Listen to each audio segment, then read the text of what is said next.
April 10th, 2003. Baghdad. The smoke has barely cleared from shock and awe, and already something strange is happening at the Iraq National Museum. While the city burns, while looters ransack hospitals and government buildings, while chaos consumes every street corner, United States Marines set up a defensive perimeter around one specific room in the museum. Not the main galleries, not the administrative offices. One room, in the basement. 15,000 artifacts disappear that week. Priceless treasures from the cradle of civilization, gone. Cylinder seals, golden lyres from the royal tombs of Ur, statues of Sumerian kings. The international community screams about the tragedy. UNESCO calls it a catastrophe. Academics weep on television. But nobody talks about what happened in that basement room. The official story?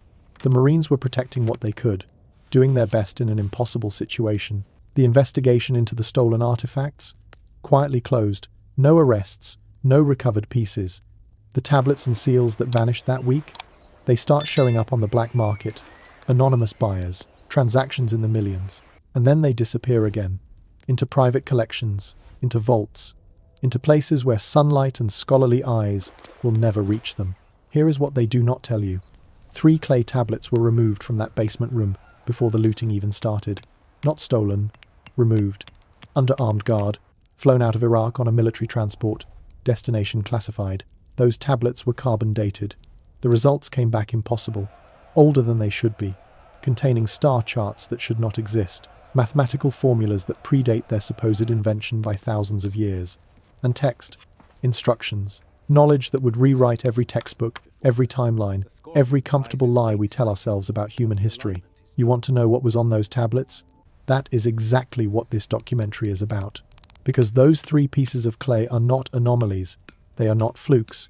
They are part of a continuous thread of evidence stretching back 7,000 years to the moment civilization appeared out of absolutely nowhere in southern Iraq, the place we call Mesopotamia, the land between 2 rivers, the spot where, according to every expert, every archaeologist, every academic authority, human beings went from living in mud huts to building ziggurats in the blink of an eye, where writing appeared fully formed, where mathematics emerged complete with astronomical calculations that should have taken centuries to develop, where laws and literature and urban planning just showed up one day like someone hit the download button on an entire civilization.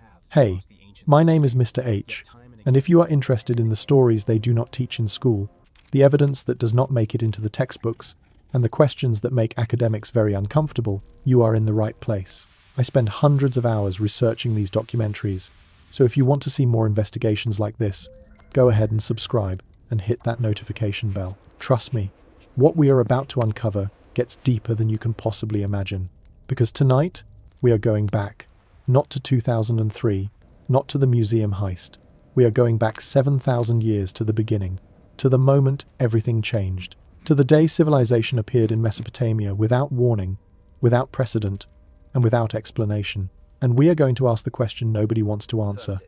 Where did it really come from? 3500 BC, southern Iraq, a handful of settlements scattered along the Euphrates River, people living in reed huts, hunting, gathering, basic farming, stone tools, no writing, no cities, no government. Just small groups of humans doing what humans had done for 200,000 years. Then, in the span of 300 years, everything changes. By 3200 BC, the city of Uruk covers 2.5 square miles. Monumental temples tower over brick streets laid out in perfect grids. A complex writing system covers thousands of clay tablets. Advanced mathematics, astronomical observatories, cylinder seals depicting detailed mythological scenes, a bureaucratic government managing trade routes that stretch from Afghanistan to Egypt, and a population that explodes from 10,000 to 80,000 people. 300 years. That is 12 generations. Your great-great-great-great-great-great-great-great-great-grandfather living in a mud hut. You, building ziggurats and writing epic poetry. Anthropologists have a term for how civilizations develop. They call it gradual evolution. You start with basic agriculture. Over centuries, you develop better tools. Eventually, permanent settlements. Then specialized labor, pottery, metalworking, each innovation building on the last. Egypt took 2,000 years to go from the first farms to the pyramids. China took 1,500 years. Mesoamerica took over 1,000. Sumer? Blink and you miss it. No trial and error. No evolutionary steps. No archaeological evidence of gradual development. The Sumerians appear in the historical record, already knowing how to do everything. It is like finding an iPhone in a cave. Not a primitive phone. Not a telegraph. Not even a rotary dial. A fully functional smartphone. Complete operating system. Apps already installed. Archaeologists try to explain this. They point to the Ubaid period, the culture that existed in southern Mesopotamia before the Sumerians. Simple farmers, basic pottery, villages, not cities. And then they make a leap that would get laughed out of any other field of science.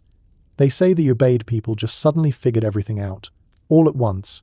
Writing, mathematics, architecture, astronomy, government, art, literature, urban planning. Except there is a problem. The Ubaid pottery and the Sumerian pottery are completely different. Different styles, different techniques, different clay composition. The archaeological layers show a clear break. The Ubaid culture does not gradually transform into Sumerian culture. It stops, and then Sumerian culture appears on top of it. Some researchers suggest migration. Maybe an advanced group moved into Mesopotamia from somewhere else, bringing their knowledge with them. Reasonable theory, except nobody can find where they came from. Genetic studies of ancient Sumerian remains show they are indigenous to the region, not invaders, not colonizers, locals. So we are back to the impossible scenario. Local people who were building reed huts, suddenly constructing multi-story temples with sophisticated architectural features, using tools they somehow invented overnight, writing in a fully developed script that appears with no primitive precursor, calculating with a base 60 mathematical system so advanced we still use it today for measuring time and angles. Here is what makes it even stranger. The Sumerians themselves never claimed they invented any of this. Read their own texts. Read what they actually wrote about their origins. They say the knowledge was given to them. Not developed, not discovered, given. The Eridu Genesis, one of the oldest Sumerian texts we have, describes 7 sages called the Apkallu, part man, part fish. They emerged from the Persian Gulf before the flood and taught humanity the arts of civilization, building, writing, mathematics, astronomy, metallurgy, agriculture, everything. Modern academics read this and immediately dismiss it as mythology, symbolic storytelling, cultural myth-making, the ancient equivalent of fairy tales. But here is the thing. The Sumerians were obsessive record keepers. They documented everything: trade transactions, legal disputes, astronomical observations, royal genealogies, marriage contracts, property transfers, thousands of tablets recording the mundane details of daily life with meticulous accuracy. These were not people with hyperactive imaginations. They were accountants, bureaucrats, engineers. So when these same people, in the same matter-of-fact tone they used to record grain shipments, state that their knowledge came from amphibious beings who rose from the sea, maybe we should pay attention. The Sumerian king list backs this up. It divides their history into 2 periods, before the flood and after the flood. After the flood, the king list is historically accurate. Every king it names, we have archaeological evidence for. Reign lengths match our historical records. It is a reliable document. Before the flood, that is where things get uncomfortable. 8 kings ruling for a combined total of 241,000 years. Academics immediately say mythology. Obviously impossible, clearly symbolic. Except why would a document that is perfectly accurate for the post-flood period suddenly become fairy tales for the pre-flood period? If they are making up the early kings, why should we trust them about the later ones? And if the later ones are real, why assume the early ones are fake? You cannot have it both ways. Either the Sumerians are reliable historians, or they are not. What if we are asking the wrong question? What if the issue is not whether the king list is true, but what it actually means? Maybe those numbers are not literal years. Maybe they are measuring something else. Astronomical cycles, generational counts, encoded information we do not understand because we are reading it through the wrong lens. Or maybe, and this is the possibility that makes archaeologists very nervous, maybe there is something to the flood story. Maybe there was a reset. Maybe Sumerian civilization is not the beginning. Maybe it is the rebuilding. Hey, before we go deeper, I need to tell you something. If you are watching this and thinking this sounds nothing like what they taught you in school, you are right. That is exactly the point. What I am showing you is not alternative history. It is primary sources, actual Sumerian texts, archaeological evidence, the stuff that exists but somehow never makes it into the textbooks. If you want more of this, subscribe, because what comes next is going to challenge everything you think you know about human history. The Sumerians did not just appear out of nowhere with advanced knowledge, they appeared with a specific claim. Someone taught us, and the evidence suggests they might be telling the truth. 5400 BC. The city of Eridu rises from the marshlands of southern Mesopotamia. According to Sumerian records, this is the first city, not just the first city in Mesopotamia, the first city humanity ever built. Before Eridu, nothing. After Eridu, civilization. Archaeologists excavated Eridu in the 1940s and 50s. What they found made no sense. The city sits on virgin soil. No earlier settlements beneath it. No gradual build-up of occupation layers. Just bedrock. Then suddenly a sophisticated urban center. It is the archaeological equivalent of finding a skyscraper foundation poured directly onto bare ground, with no prior construction anywhere nearby. At the heart of Eridu stands the Temple of Enki, god of fresh water and wisdom. The Sumerians called it the Abzu, the house of the cosmic deep. 18 successive temples built on the exact same spot over 3,000 years, each one larger and more elaborate than the last.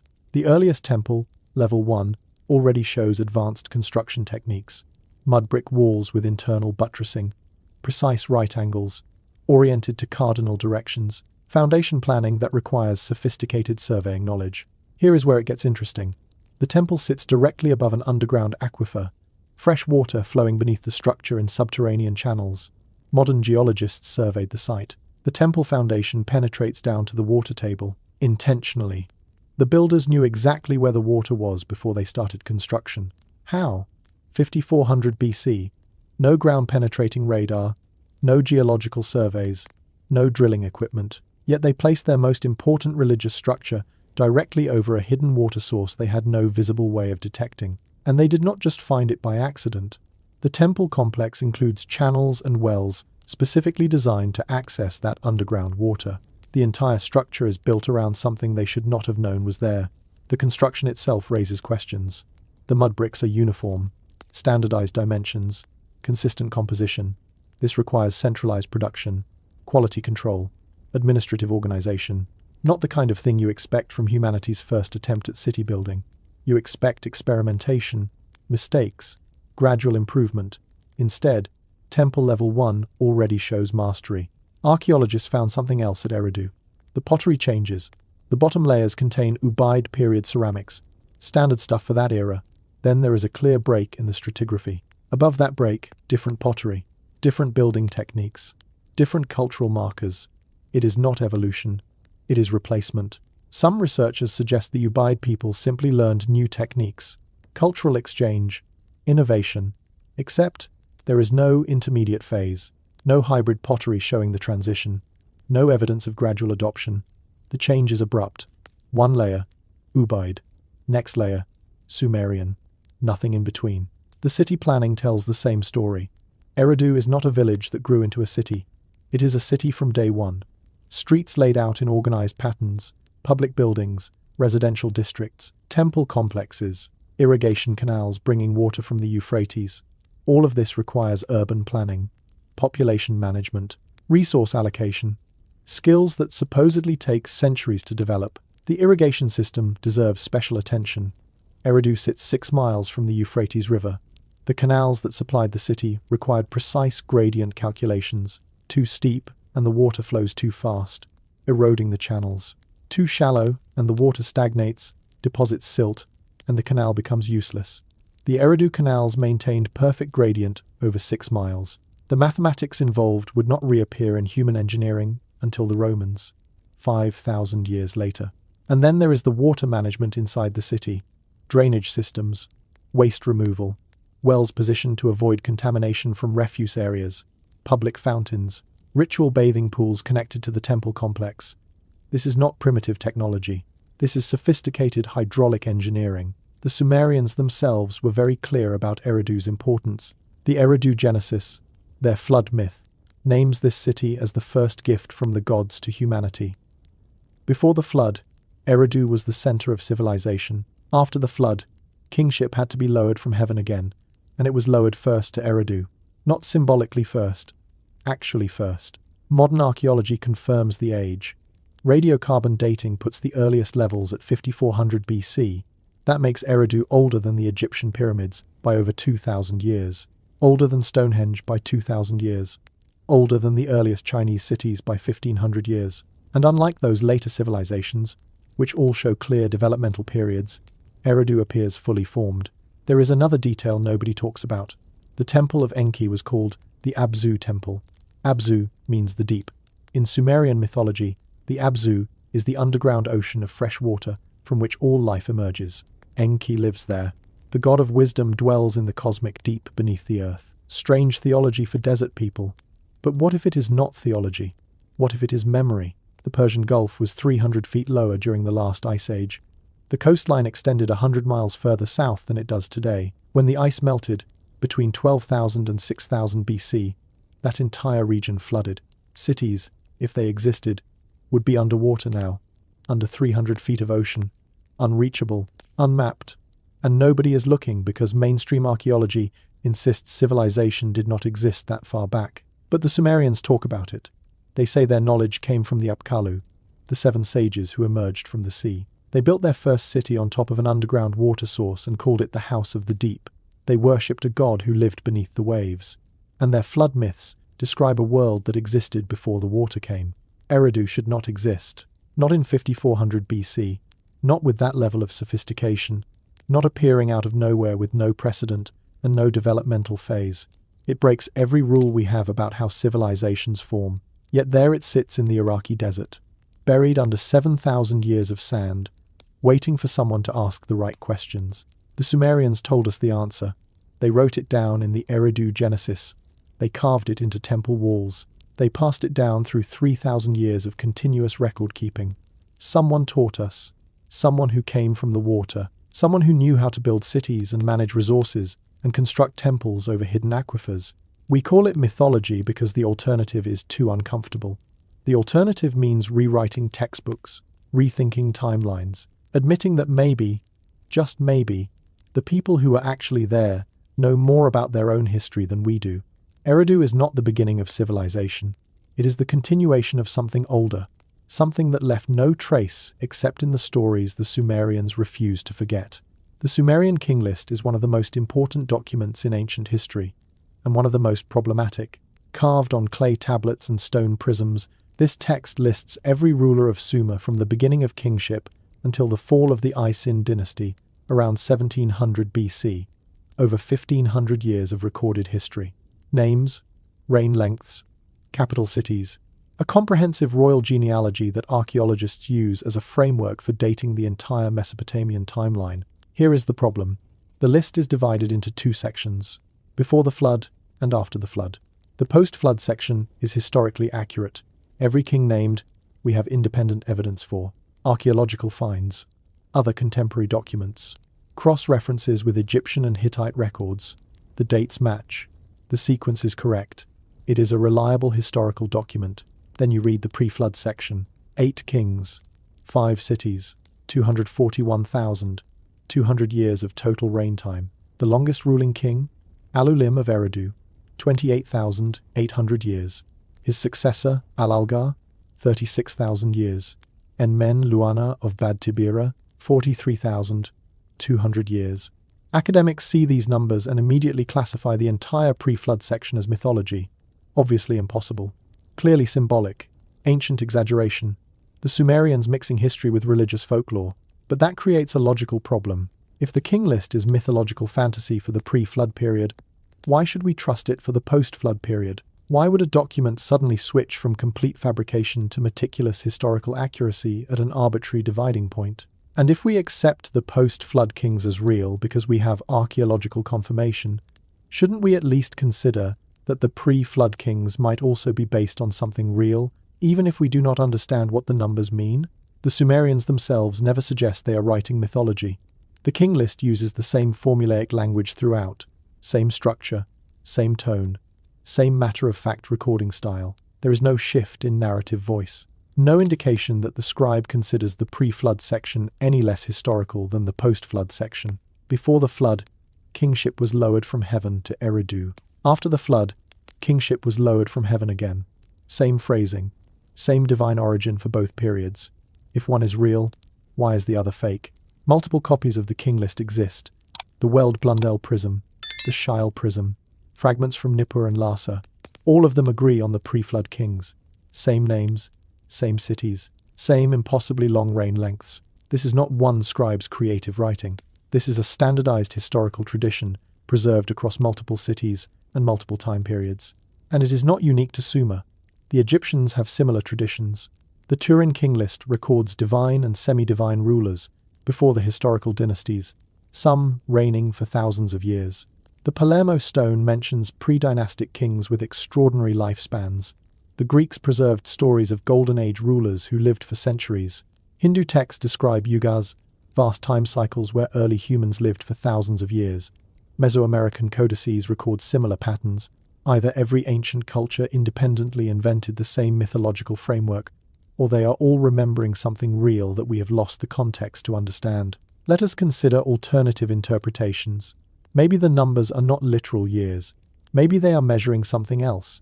Astronomical cycles, lunar months instead of solar years, generational counts where one king represents an entire dynasty, encoded mathematical or calendrical information. Some researchers have tried converting the reign lengths using different calendar systems. Divide by 60, the Sumerian base number. Divide by 360, the days in their year. Use lunar months instead of solar years. The numbers become more reasonable. 28,800 years becomes 480 years. Still long, but not impossible for a dynastic line. Except the Sumerians were sophisticated mathematicians. They invented the base 60 system. They tracked astronomical cycles with precision. They knew the difference between lunar months and solar years. If they meant 480 years, they would have written 480 years. They wrote 28,800 because that is what they meant to record. Or maybe they are recording something we do not have the framework to interpret. Precession cycles, generational memory, passed down through oral tradition, where timescales became distorted. Mythological time versus historical time existing simultaneously in their worldview. Here is what we know for certain. The flood they describe was real. Archaeological evidence shows a massive flood layer at Uruk, Shuruppak, and other Sumerian cities, dated to approximately 2900 BC. Thick deposits of water laid clay, separating earlier occupation layers from later ones. The Sumerians did not invent the flood. They survived it and remembered it. If the flood is real, and the post-flood kings are real, what does that say about the pre-flood kings? The Eridu Genesis provides more context. It describes the world before the flood, 5 cities, 8 kings, a civilization that angered the gods, a warning given to Ziusudra, the Sumerian Noah, the construction of a boat, the flood that destroyed everything, and afterward, kingship lowered from heaven again to restart civilization. This is not random mythology. This is historical narrative with specific details. Names, places, sequences of events. The Sumerians are telling us there was a civilization before. It was destroyed. Survivors rebuilt. And the king list preserves the memory of what came before. Even if the timescale does not fit our modern understanding, we have 2 choices. Dismiss it as mythology and ignore the parts that make us uncomfortable. Or take the Sumerians at their word and figure out what they are actually telling us. The king list is not the problem. Our refusal to consider what it means is the problem. Because if the pre-flood kings represent something real, then everything we think we know about the origins of civilization is wrong. And the evidence keeps suggesting they might be right. 3500 BC. The settlement of Uruk covers maybe 250 acres. Population estimates range between 5 and 10,000 people. Standard Neolithic village. Agriculture. Animal husbandry. Basic craft production. Nothing exceptional. 300 years later, 3200 BC, Uruk spans over 1,500 acres. The population explodes to somewhere between 60 and 80,000 people. In 3 centuries, the city grows 15 times larger, and the population increases by a factor of 8 to 10. That is not how populations work. Human populations grow through 2 mechanisms: natural birth rate and immigration. For Uruk's population to increase from 10,000 to 80,000 through natural reproduction alone, you would need a sustained birth rate of 7% per year for 300 years. That is more than triple the highest natural population growth rate ever recorded in human history. Pre-industrial societies typically grow at 0.5 to 1% annually. Even under ideal conditions, with abundant food, low infant mortality, and no wars or plagues, you might hit 2%. Briefly, 7% sustained growth for 3 centuries is biologically impossible. So maybe immigration. People from surrounding villages moved to Uruk. Except there is a problem. Archaeological surveys of the surrounding region show village abandonment during this exact period. Small settlements disappear, the rural population decreases, people are not moving to Uruk, they are vanishing. And even if every single person within a 100-mile radius packed up and moved to Uruk, the numbers still do not add up. The entire population of southern Mesopotamia, around 3500 BC, was maybe 50 to 70,000 people spread across dozens of settlements. Uruk alone reaches 80,000 by 3200 BC, while other cities like Nippur, and Lagash are also growing. The total urban population exceeds the total regional population from 300 years earlier. Where did they come from? Genetic studies on ancient Mesopotamian remains show continuity.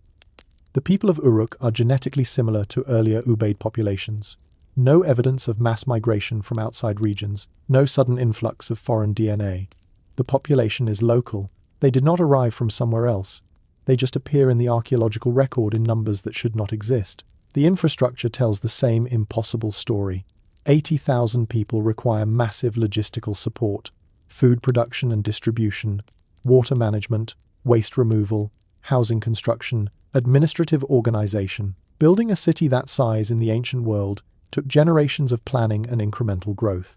Uruk does it in 300 years. The city center features monumental architecture on a scale that dwarfs anything built before. The temple district covers over 200,000 square feet.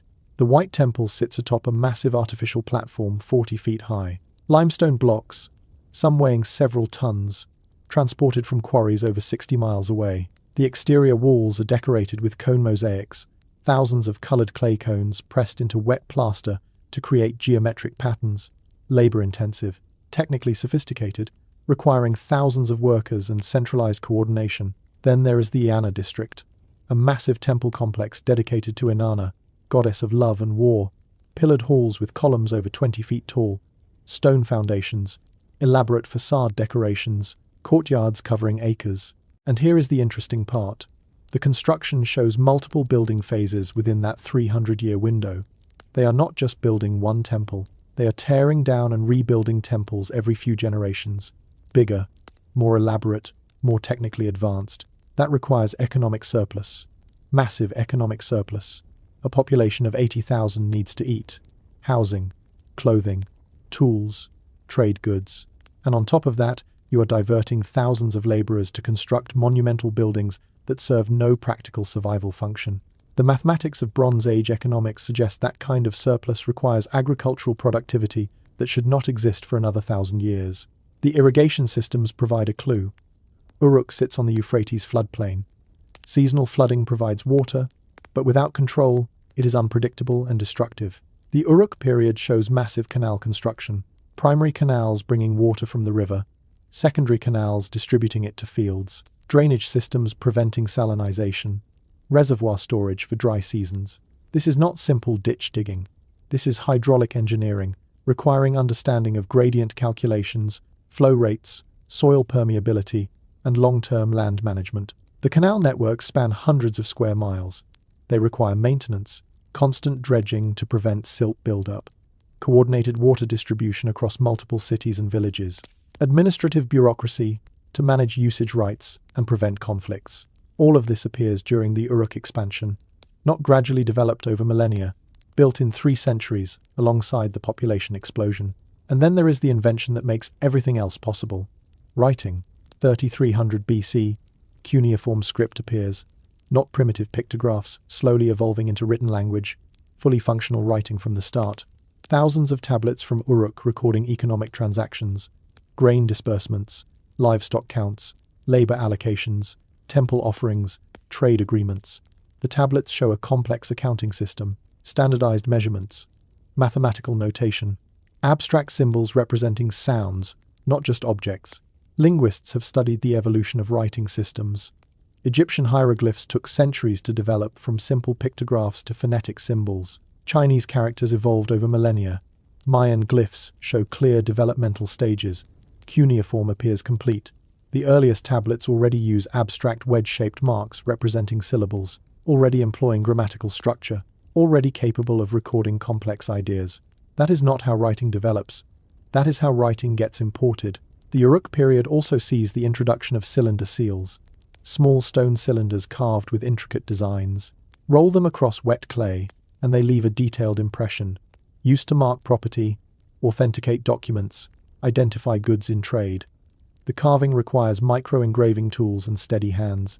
The designs show artistic sophistication and mythological iconography that implies established religious traditions. Again, these do not evolve gradually. They appear fully developed in the archaeological record. So we have a city that grows impossibly fast, a population that appears from nowhere, infrastructure that requires organizational capacity beyond what Bronze Age societies should possess, monumental architecture requiring thousands of coordinated laborers, irrigation systems requiring advanced engineering, and writing systems that skip the developmental phase entirely. Every single element of the Uruk explosion violates what we know about how civilizations form. Unless Uruk was not starting from zero, unless the knowledge was already there, unless someone knew how to organize cities, manage resources, engineer water systems, and record information, and they applied that knowledge all at once, instead of discovering it incrementally over millennia. The Sumerians told us exactly that. They said the Apkallu taught them, the 7 sages from before the flood who brought the arts of civilization.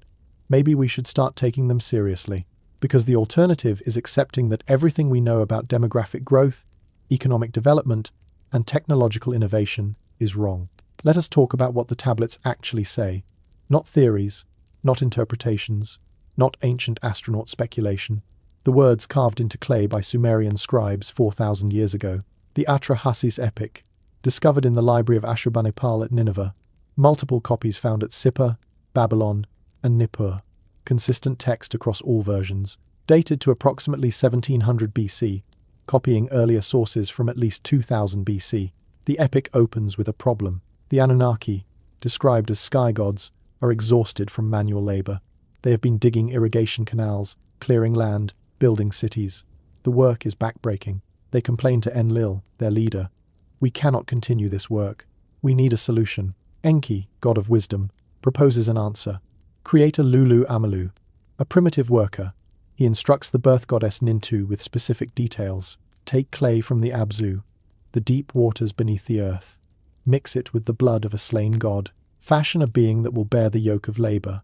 The created being will carry the workload of the gods. Nintu follows the instructions. She mixes clay with divine essence. She creates humans. Not 1, 14, 7 males, 7 females. The text specifies the process occurs in batches. Production, not natural birth. The word Lulu is critical. In Sumerian, it means mixed. Amalu means worker or man. Lulu Amalu, mixed worker. A being that is part earth, part divine essence. A hybrid. Modern academics read this and immediately categorize it as creation mythology, symbolic language, metaphorical storytelling. Ancient people trying to explain human origins without scientific knowledge. Except the Sumerians were not primitive. They had advanced knowledge of biology. Medical texts describe surgical procedures, anatomical understanding, pregnancy, and childbirth processes. They knew where babies came from. They understood heredity. Their agricultural practices involved selective breeding of livestock and crops. These were not people ignorant of reproduction. So when they describe creating humans by mixing clay with divine blood, maybe they mean exactly that. Maybe clay is their word for biological material. Maybe divine blood means genetic essence. Maybe they are describing genetic manipulation using the vocabulary available to Bronze Age scribes. The Enuma Elish provides more detail. The Babylonian creation epic, based on earlier Sumerian sources. After the creation of humans, the gods divide the world. The Anunnaki, described as those who from heaven to earth came, are assigned different regions. Some remain in the heavens, some descend to earth to manage the newly created workers. The text lists specific names: Anu, the Sky Father; Enlil, Lord of the Air; Enki, Lord of the Earth and Waters; Ninmah, the Birth Mother; Ninhursag, Lady of the Mountain. These are not abstract cosmic forces. They are individuals with specific roles, personalities, and areas of authority. And here is what makes it interesting. These same names appear in administrative texts, not religious hymns, not mythological epics, economic documents, legal contracts, land deeds. The Anunnaki are referenced as real entities who owned property, received offerings, and had representatives managing their affairs. Temple records from Lagash, Ur, and Nippur show regular deliveries to the Anunnaki: grain, livestock, precious metals. The tablets record specific amounts allocated to specific gods. This is accounting, not worship, inventory management, not prayer. Either the Sumerians were running an elaborate religious theatre for thousands of years, meticulously recording offerings to imaginary beings, or they believed these entities were real and required material sustenance. The Epic of Gilgamesh adds another layer. Gilgamesh, the king of Uruk, is described as 2/3 divine, 1/3 human. His mother is Ninsun, a goddess. His father is Lugal-Banda, a human king. The text treats this as literal genealogy, not metaphor. Gilgamesh possesses superhuman strength and longevity. He rules for 126 years, according to the king list. If Gilgamesh is part divine, part human, that means interbreeding occurred, gods and humans producing hybrid offspring. The Bible mentions this in Genesis chapter 6. The Nephilim, sons of God mating with daughters of men. Same story, different culture, same time frame. The Sumerian text goes further. It describes the physical appearance of the Anunnaki: tall, radiant, shining. The term used is melamu, which translates as terrifying splendor or awe-inspiring radiance, not invisible spirit beings, physical entities with distinct visual characteristics that inspired fear and reverence. Now let us address the gold mining claim. The Atrahasis epic mentions the Anunnaki mining in the Abzu. Scholars translate Abzu as the cosmic deep or underground waters, but the text also uses Abzu to describe a specific geographical location, a place where resources are extracted. Later Sumerian administrative texts reference the Abzu in connection with mining operations. Tablets from Ur mention gold shipments from the Abzu. Trade records show lapis lazuli, carnelian, and copper from regions south of Mesopotamia. The kingdom of Dilmun, modern-day Bahrain, served as a trade hub connecting Mesopotamia to the Indus Valley and possibly East Africa. Ancient gold mines exist throughout Africa, some radiocarbon dated to over 40,000 years ago, way too old for conventional archaeology to attribute to any known civilization. The mines show sophisticated techniques, ventilation shafts, support structures, evidence of large-scale operations. Who dug them? The Sumerians say the Anunnaki did. They came to Earth seeking resources. They created workers to perform the labor. They established mining operations in the Abzu, the deep regions south of Mesopotamia. The workers rebelled. A flood reset the operation. The survivors rebuilt, and the mining continued under new management. You can dismiss this as mythology, or you can look at the evidence. Ancient mines that predate known civilizations. Sumerian texts describing resource extraction by non-human entities. Administrative records of gold shipments from regions we now know had extensive ancient mining. Genetic anomalies in Mesopotamian populations that suggest admixture with unknown contributors. Here is what the establishment does not want to address. The Sumerians were not writing fantasy, they were recording history, their own history, from their perspective, using their understanding of events. When they say the Anunnaki came from the heavens, they mean it. When they describe genetic creation of humans, they mean it. When they record mining operations and hybrid offspring, they mean it. We call it mythology because accepting it as history destroys the timeline. It implies advanced beings existed before recorded history. It suggests human civilization was jump-started, not independently developed. It means we are not the result of slow evolutionary progress, but an engineered species created for a specific purpose. The academic establishment cannot accept this. Careers are built on the current paradigm: textbooks, tenure, funding, institutional authority. Admitting the Sumerians might be right means admitting everything taught for the last century is wrong, so they dismiss the texts, call them religious mythology, refuse to take them literally, attack anyone who suggests otherwise. But the tablets do not lie. The words are there, clear, consistent, repeated across thousands of documents spanning thousands of years. The Sumerians knew what they were saying. They wrote it down. They preserved it. They passed it through generations. The question is not what the tablets say. We know what they say. The question is whether we have the courage to believe them. 2334 BC. a man named Sargon seizes control of the city of Kish, overthrows the king of Uruk, and establishes the first multi-ethnic empire in human history. Within 50 years, Akkadian territory stretches from the Mediterranean Sea to the Persian Gulf, 1 million square miles, under a single ruler. That is the official history. What they do not tell you is the birth story. Sargon's legend, inscribed on tablets found at Nineveh, reads like a script. My mother was a high priestess. My father I do not know. She conceived me in secret. She placed me in a basket of reeds. She sealed it with bitumen. She cast me into the river. The river carried me to Aki, the water drawer. He lifted me from the water. He raised me as his son. I became a gardener. The goddess Ishtar loved me. I became king. Sound familiar? Moses. Basket. River. Adopted. Becomes a leader. Same story, different culture. 700 years earlier. Or Romulus and Remus. Abandoned at birth. Raised by outsiders. Destined for kingship. Founded Rome. Or Jesus. Miraculous conception. Divine parentage. Humble origins. Rises to change the world. These are not coincidences. This is a template. The hero, with mysterious origins, divine favor, and destined greatness. Either every culture independently invented the same narrative structure, or this story pattern reflects something real that keeps repeating throughout history. Sargon's tale has one detail the others do not. His mother was a high priestess. In Sumerian and Akkadian culture, high priestesses were forbidden from bearing children. Temple service required celibacy. If a high priestess became pregnant, it was a scandal, a crime, punishable by death. So either Sargon's mother broke sacred vows, risking execution, or the conception was not consensual, or, and this is where it gets interesting, the father was not human. The text says, "My father I do not know." Not "my father died." Not "my father abandoned us." I do not know. As if the identity of the father was genuinely unknown or unknowable. Sumerian temple priestesses served specific deities. Sacred marriage rituals involved the high priestess symbolically mating with the god to ensure fertility and prosperity for the land. Mainstream academics treat this as purely ceremonial. The king, or high priest, played the role of the god in a ritualized performance. But what if it was not symbolic? What if these rituals involved actual entities? What if Sargon's divine parentage was literal, not metaphorical? His reign supports the idea.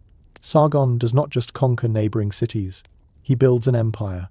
He standardizes weights and measures across vast territories, establishes trade routes from Anatolia to the Indus Valley, implements centralized administration, creates a professional standing army, the first in history, develops Akkadian as a lingua franca that will dominate Mesopotamia for the next 2,000 years. One man, one lifetime, transforming the entire geopolitical landscape of the ancient world. Then there is the genetic evidence, and this is where it gets buried. 2019, a genetic study on ancient Akkadian royal remains, published quietly in a specialized journal. No mainstream media coverage. The research analyzed mitochondrial DNA and Y chromosome haplogroups from skeletal remains attributed to Akkadian nobility. The findings showed unusual markers, a specific haplogroup that does not fit neatly into known human population distributions. The researchers noted anomalous sequences that suggested, and I am quoting here, possible admixture with an unidentified genetic contributor, not Neanderthal, not Denisovan. Those are known archaic human lineages with established genetic signatures. This was something else, something the researchers could not categorize. The paper suggests contamination or sequencing error, standard academic cover when the data does not fit the model. But the data is there. Akkadian royalty carried genetic markers that do not match modern human populations or known archaic lineages. Either there is a ghost population we have not discovered, or the Sumerians were right about divine bloodlines. Sargon ruled for 56 years. His empire lasted 180 years. Then, 2154 BC, it collapses. Suddenly, completely. Within 2 generations, the Akkadian Empire disintegrates. The official explanation is the Gutian invasion. Barbarian tribes from the Zagros Mountains sweep down and destroy Akkadian cities. Except the archaeological evidence does not support large-scale invasion. No mass destruction layers. No evidence of widespread warfare. The cities are not burned. They are abandoned. Climate records from this period show severe drought. A mega-drought lasting decades. Tree ring data from the region confirms it. Soil samples show sudden aridification, The Akkadian collapse coincides with one of the worst climate events in the Holocene. But here is the problem. Drought does not explain total collapse. The irrigation systems were still functional. The Euphrates still flowed.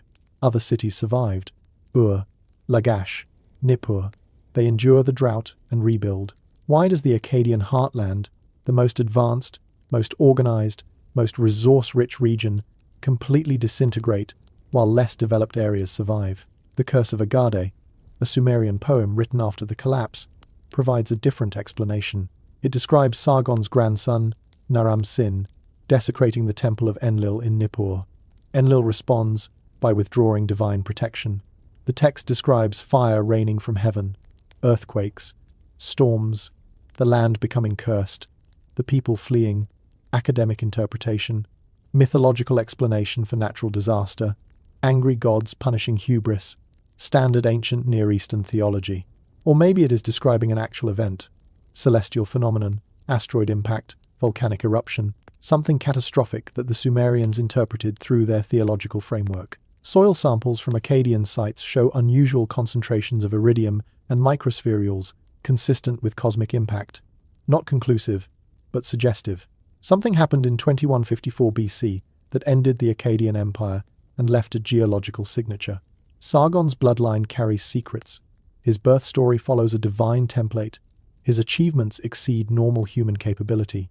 His descendants carry genetic anomalies science cannot explain, and his empire ends not through conquest but through catastrophe that looks disturbingly like divine intervention.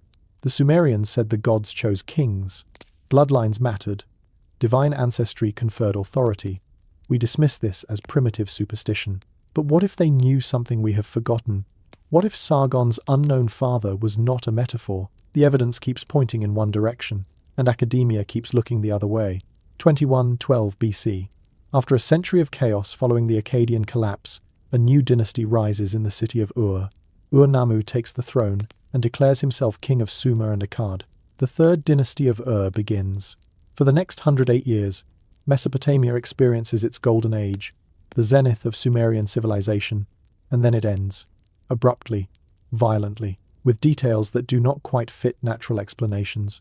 Let us start with what they built. The ziggurat of Ur, still standing today, 4,000 years later, a massive stepped pyramid rising 64 feet above the desert. 3 enormous staircases, each containing 100 steps, converge at the summit temple. The base measures 205 feet by 141 feet. Millions of mud bricks fired to incredible hardness, constructed with a precision that modern engineers study and struggle to replicate. Here is what makes it remarkable. The exterior walls are not vertical. They slope inward at a calculated angle. This is not aesthetic choice. It is structural engineering. The inward lean distributes weight and prevents collapse. Roman architects would not figure this out for another 2,000 years. The Gothic cathedral builders of medieval Europe used the same principle 1,500 years after that. But the Sumerians of 2100 BC already knew. The foundation shows even more sophistication. Drainage holes built into the structure at regular intervals. Weep holes, allowing moisture to escape, preventing water damage and structural weakening. The bricks themselves are laid in bitumen, a natural tar that waterproofs and binds. The entire structure is designed for longevity. And it worked. 4 millennia later, it still stands. The dimensions encode mathematical relationships. The base ratio is roughly 1.4 to 1, close to the square root of 2. The height to base ratio approximates phi, the golden ratio. The platform levels decrease in size following geometric progression. Whether this is intentional or coincidental, archaeologists debate. But the Sumerians knew advanced mathematics. They left tablets proving it. Assuming they encoded cosmic constants into their most important religious structure is not speculation. It is probability. Then there is the economic system. The Ur-3 period produces more administrative tablets than any other era in ancient Mesopotamia. Hundreds of thousands recovered. Millions more likely still buried. These tablets record everything. Labor assignments, grain distributions, livestock counts, textile production, metal working quotas, trade shipments, tax collections. We are not talking about simple record keeping. This is sophisticated bureaucratic administration. The tablets show standardized measurement systems, consistent accounting methods, hierarchical management structures. Workers are tracked by name, occupation, and daily output. Rations are calculated based on age, gender, and job type. Sick leave and absences are documented.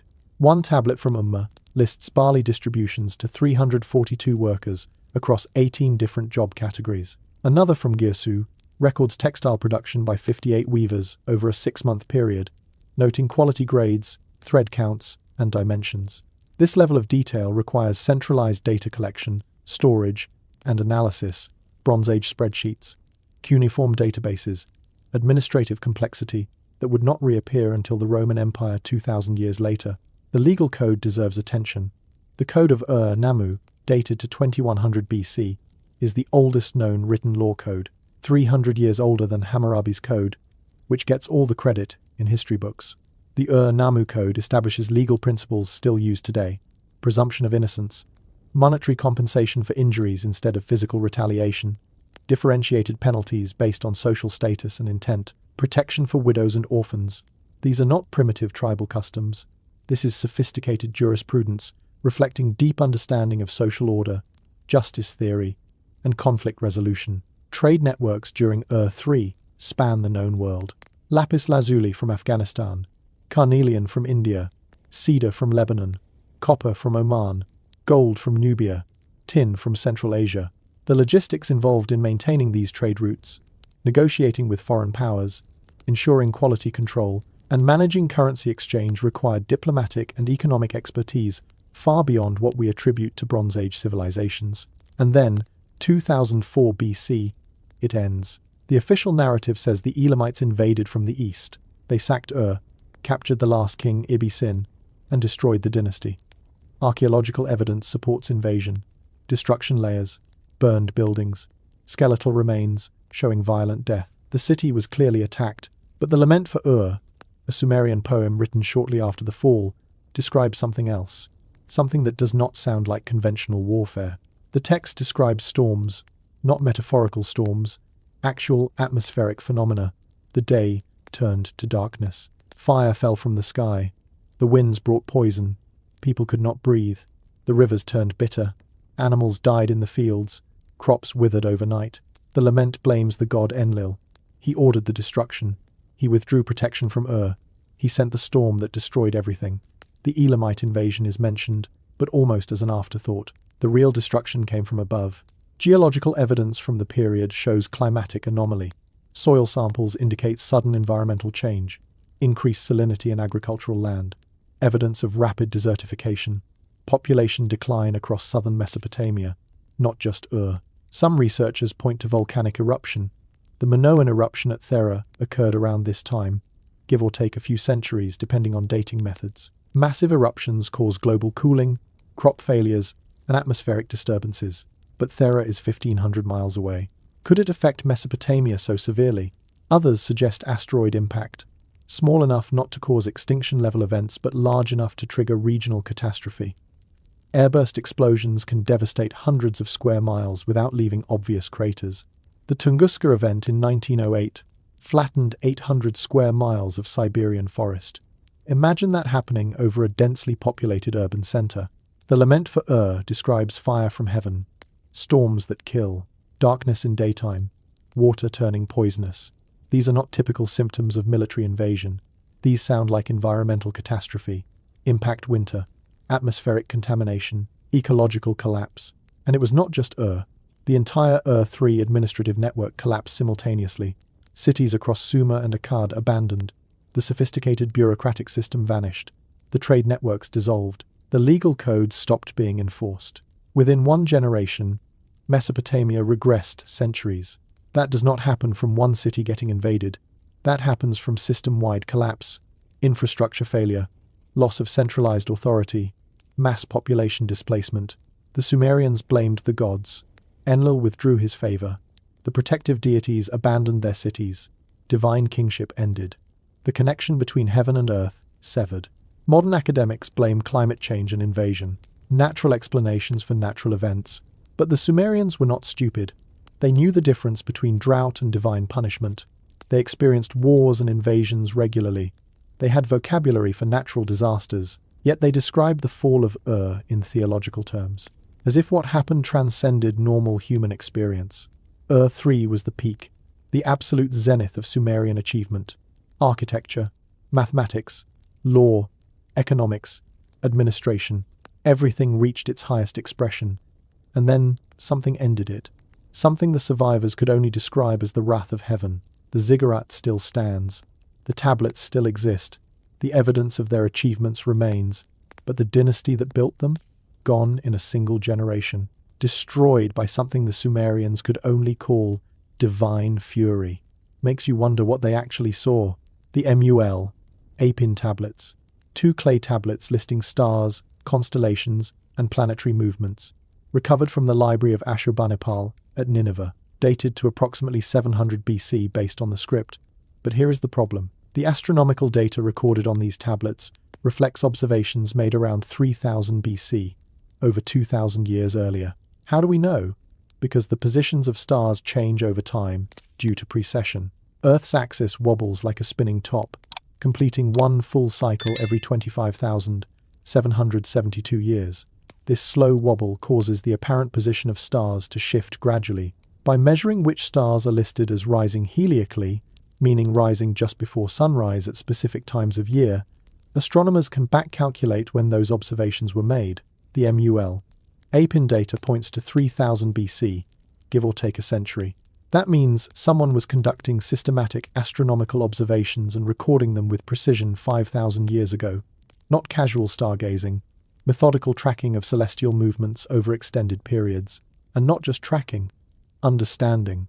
The tablets include mathematical predictions for planetary movements, eclipse cycles, and seasonal markers. Let us break down what they knew. The tablets accurately list the synodic periods of the 5 visible planets. Synodic period means the time it takes for a planet to return to the same position relative to the Sun as viewed from Earth. For Mercury, it is 116 days. Venus, 584 days. Mars, 780 days. Jupiter, 399 days. Saturn, 378 days. These numbers require decades of continuous observation. You cannot calculate synodic periods from a few years of watching the sky. You need multi-generational data collection, tracking, recording, pattern recognition, mathematical analysis. The Babylonians are credited with developing mathematical astronomy around 600 BC. The Greeks refined it around 300 BC. Modern astronomy considers them the pioneers. Yet here are tablets from 3000 BC showing they already knew planetary periods with accuracy that would not be independently rediscovered for another 2000 years. Then there is the precession problem. The MUL Apin tablets reference the slow movement of the equinox point through the zodiac. Precession was supposedly discovered by Hipparchus, the Greek astronomer, in 127 BC. He gets credit in every astronomy textbook for being the first to identify axial precession, except the Sumerians already knew. Multiple cuneiform texts reference the Great Cycle, the long year, the movement of heaven through ages. They divided the cycle into 12 periods, each lasting approximately 2100 years. 12 periods times 2100 equals 25,200 years, remarkably close to the actual precession cycle of 25,772 years. To discover precession, you need accurate records spanning at least 2,000 years. You need to notice that the position of sunrise on the spring equinox shifts slightly against the background stars over centuries. You need to measure that shift, calculate the rate, project the full cycle. The Greeks had access to Babylonian astronomical records going back maybe 700 years, barely enough to detect precession if you are looking for it. The Sumerians somehow knew about it in 3000 BC. How? Where are the 2,000 years of prior observations needed to detect it? The only logical explanation is they inherited the knowledge. Someone before them made the observations and passed down the data. The Venus tablet of Ammisaduqa provides more evidence. This tablet records the appearances and disappearances of Venus over a 21-year period during the reign of the Babylonian king Ammisaduqa, around 1600 BC. The observations are mathematically accurate. Positions, dates, visibility periods, everything matches modern calculations for Venus's orbit during that time frame. But here is the interesting part. The tablet is not original observations, it is a copy. The text explicitly states it was copied from older sources. How much older? Unknown. but the astronomical data encoded suggests observations made with precision instruments that did not officially exist for another 2,000 years. Eclipse prediction is another impossibility.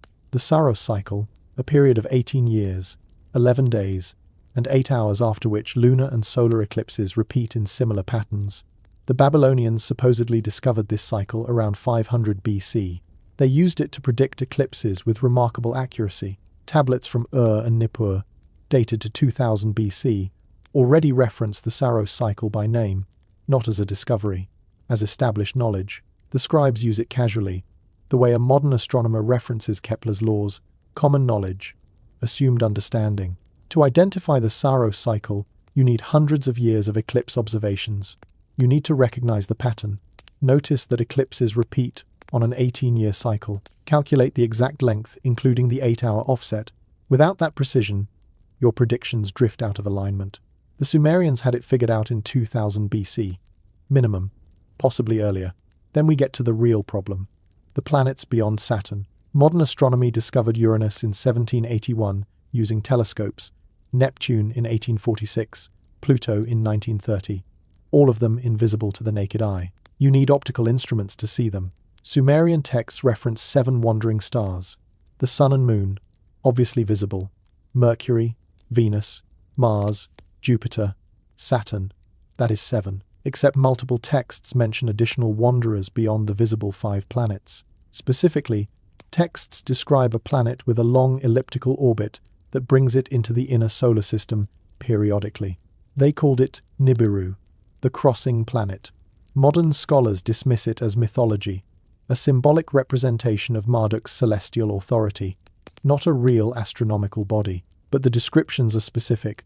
Orbital period of approximately 3,600 years, highly elliptical path, crossing the plane of the ecliptic, hence the name, crossing planet, appearance causing disruptions in the orbits of other planets.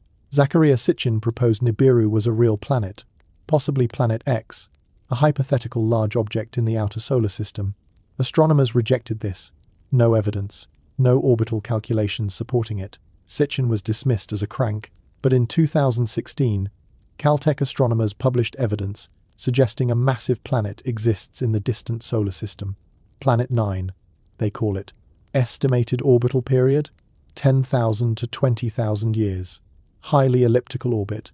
Mass, approximately 10 times Earth's. The gravitational influence of this planet explains anomalies in the orbits of distant Kuiper belt objects. Suddenly, the idea of an unknown planet with a long elliptical orbit does not sound so crazy. Did the Sumerians know about it? Did they observe it during one of its rare approaches to the inner solar system? Is that what Nibiru was? Modern astronomy laughs at the idea. No telescope, no way to see it. Mythology, not science. Except the Sumerians also knew about Uranus and Neptune, not by those names, but texts describe the planetary count as 12. Earth, Moon, Sun, 5 visible planets. That is 8. 4 more to reach 12. Nibiru makes 9. What are the other 3? Some researchers point to Sumerian cylinder seals, showing solar system diagrams. One seal, VA 243 from the Berlin Museum, depicts a central sun surrounded by 11 objects of varying sizes. 11 planets plus the sun equals 12. The sizes roughly correspond to actual planetary sizes. A large object on an eccentric orbit is shown. Mainstream archaeology says coincidence. Decorative art. Not astronomical diagrams. But the Sumerians were not decorative artists. They were record keepers, accountants, engineers. When they carved something into stone, it meant something. The knowledge that should not exist keeps showing up. Accurate planetary periods without telescopes. Precession awareness without millennia of observation. Eclipse prediction without modern mathematics. References to outer planets invisible to human eyes. Every single one of these astronomical achievements requires technology, time, and methodology that did not exist in ancient Mesopotamia, according to mainstream timelines. Yet the tablets are real, the data is accurate, the predictions work, so either we are missing huge chunks of observational history, or the Sumerians had help. Someone taught them. Someone with advanced astronomical knowledge. Someone who could see beyond Saturn.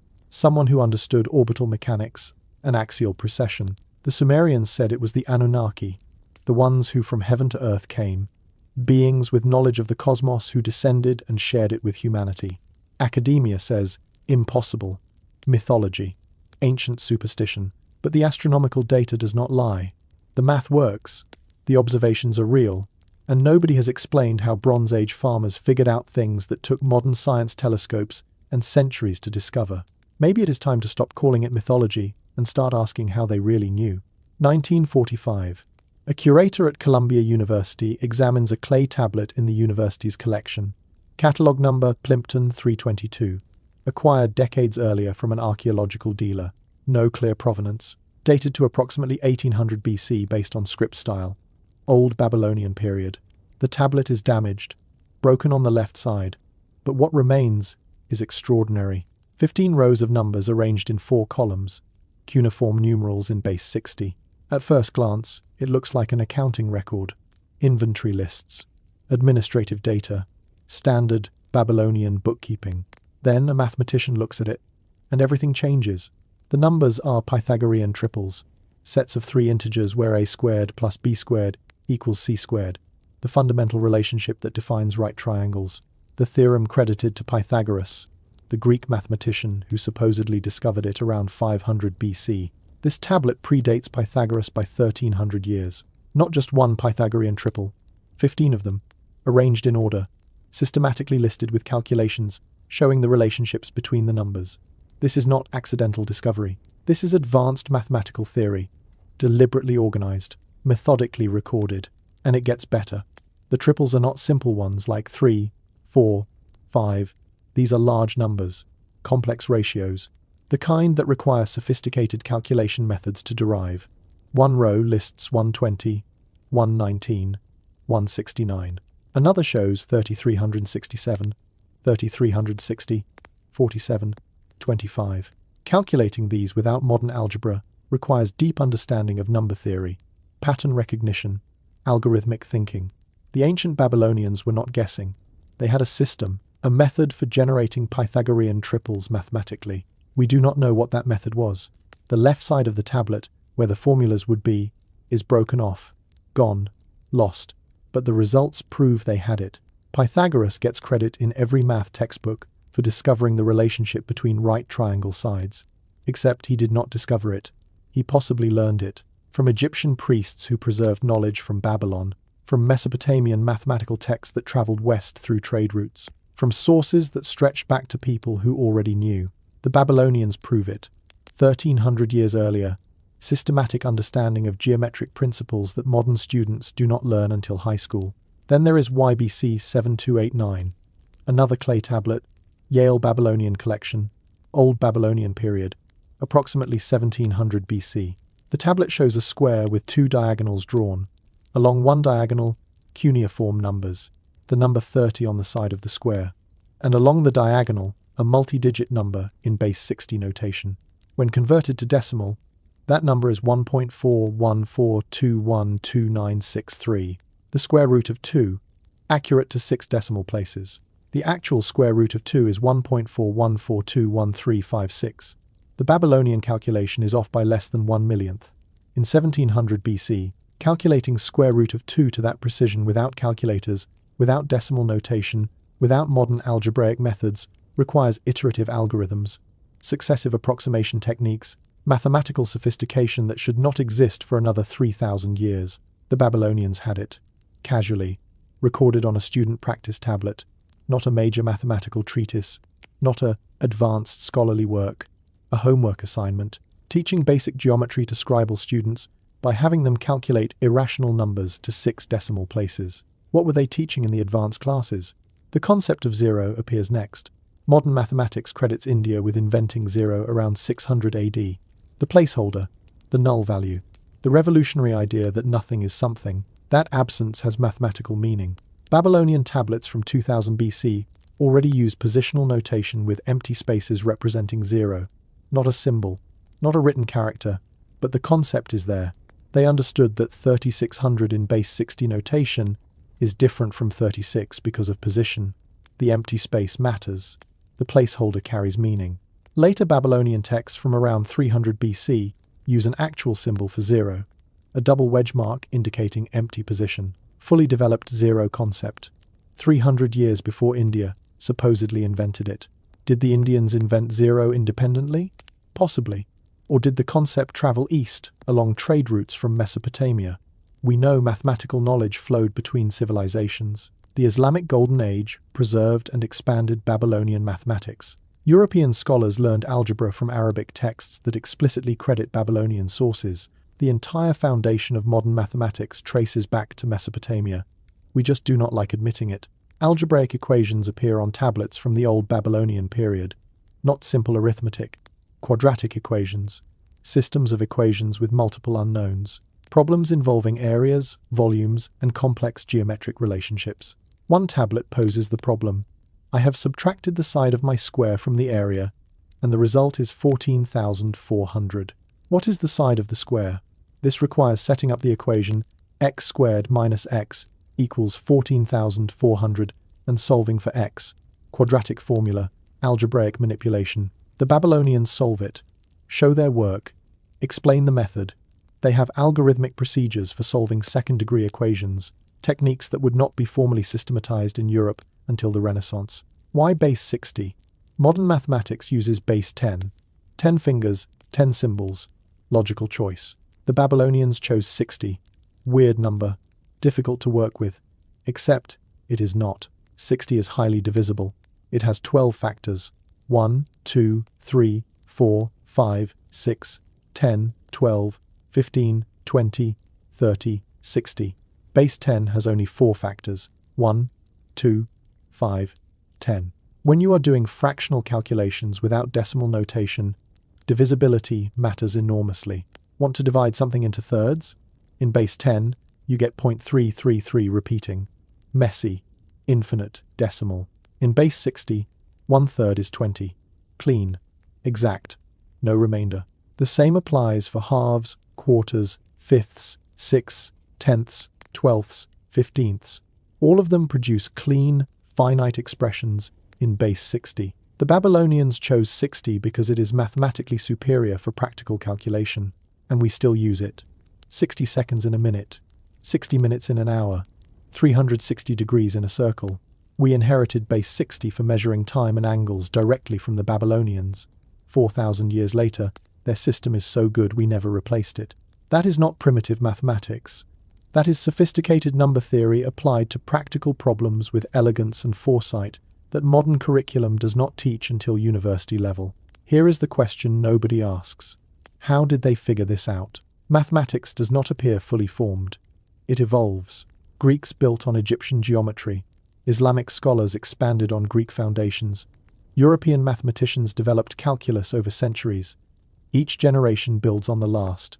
Progress is incremental. The Babylonians have no precursor, no developmental phase. The earliest mathematical tablets already show advanced techniques, Pythagorean triples, irrational number approximations, algebraic procedures, base 60 positional notation. It is there from the beginning. Complete. Systematic.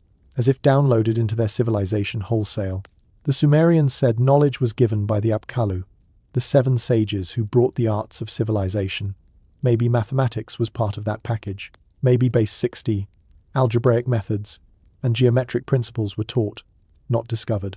Because the alternative is believing that Bronze Age scribes independently invented mathematical concepts that took the rest of humanity 3,000 years to rediscover. That they casually calculated irrational numbers on student homework tablets, while the rest of the world was still counting on fingers. The evidence is the evidence. The tablets exist. The mathematics works. The precision is undeniable. Either the Babylonians were the greatest mathematical geniuses in human history, spontaneously inventing advanced number theory without precedent, or someone taught them. The tablets suggest the latter, and academia refuses to ask who the teachers were. 1792 BC.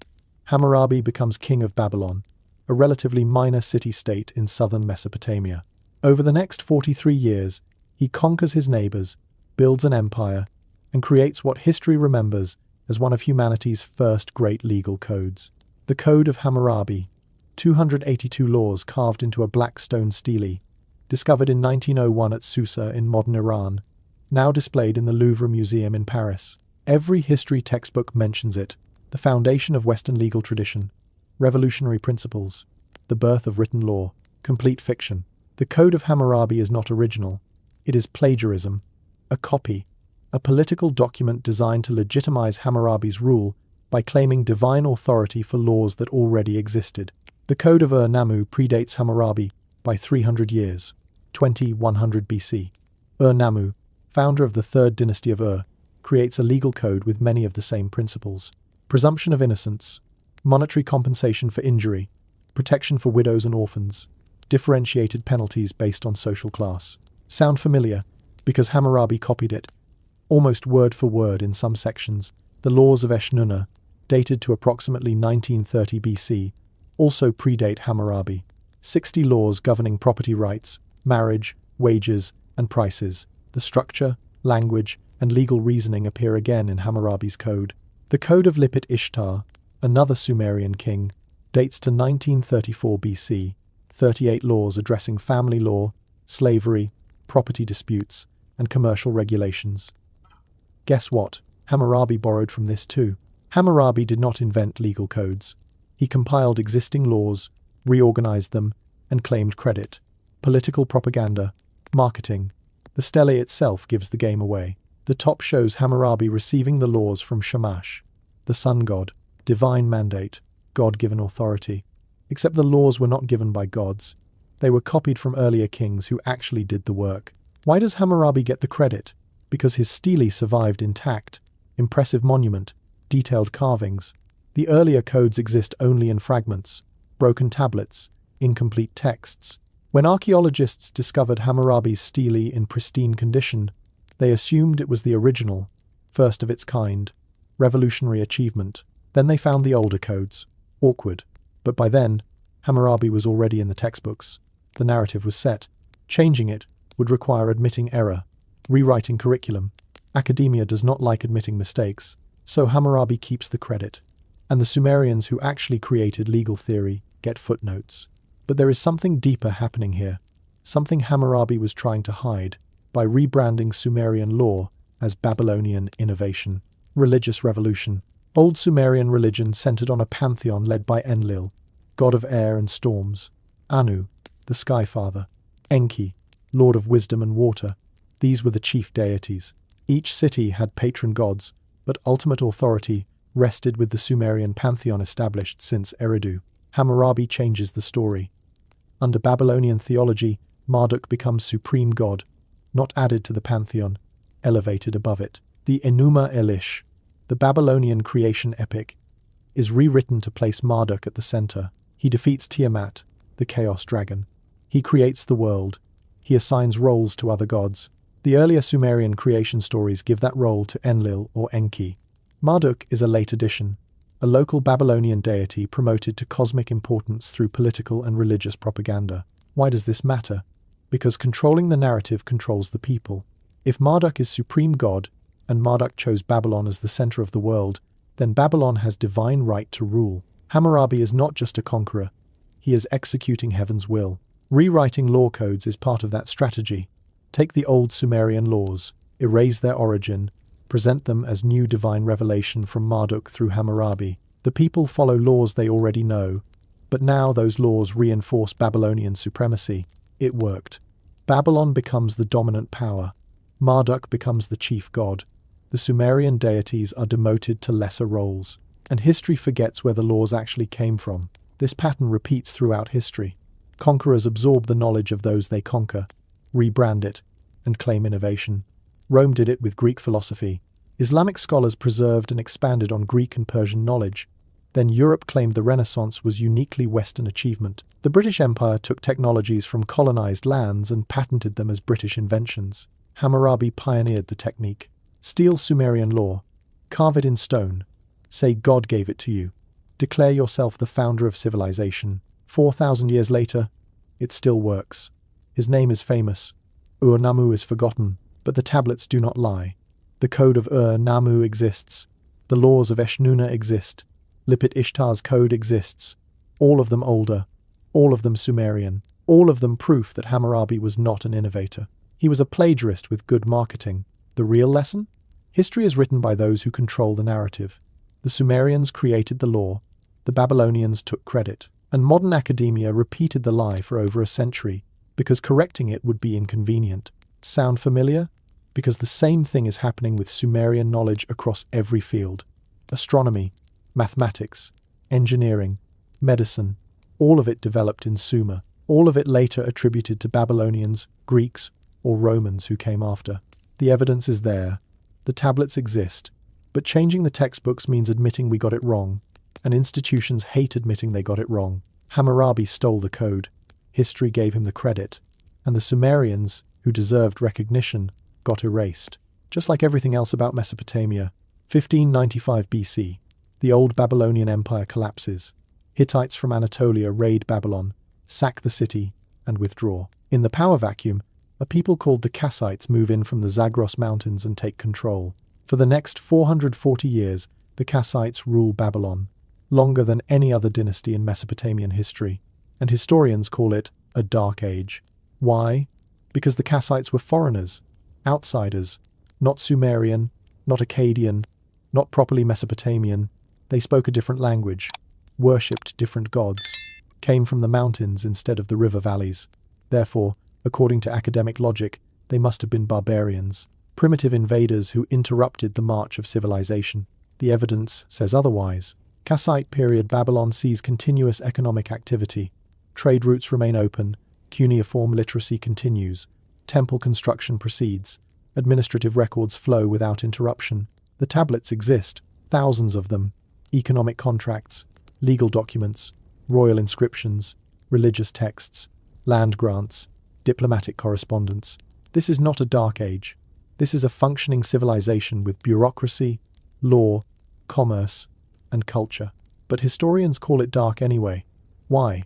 Because it does not fit the narrative.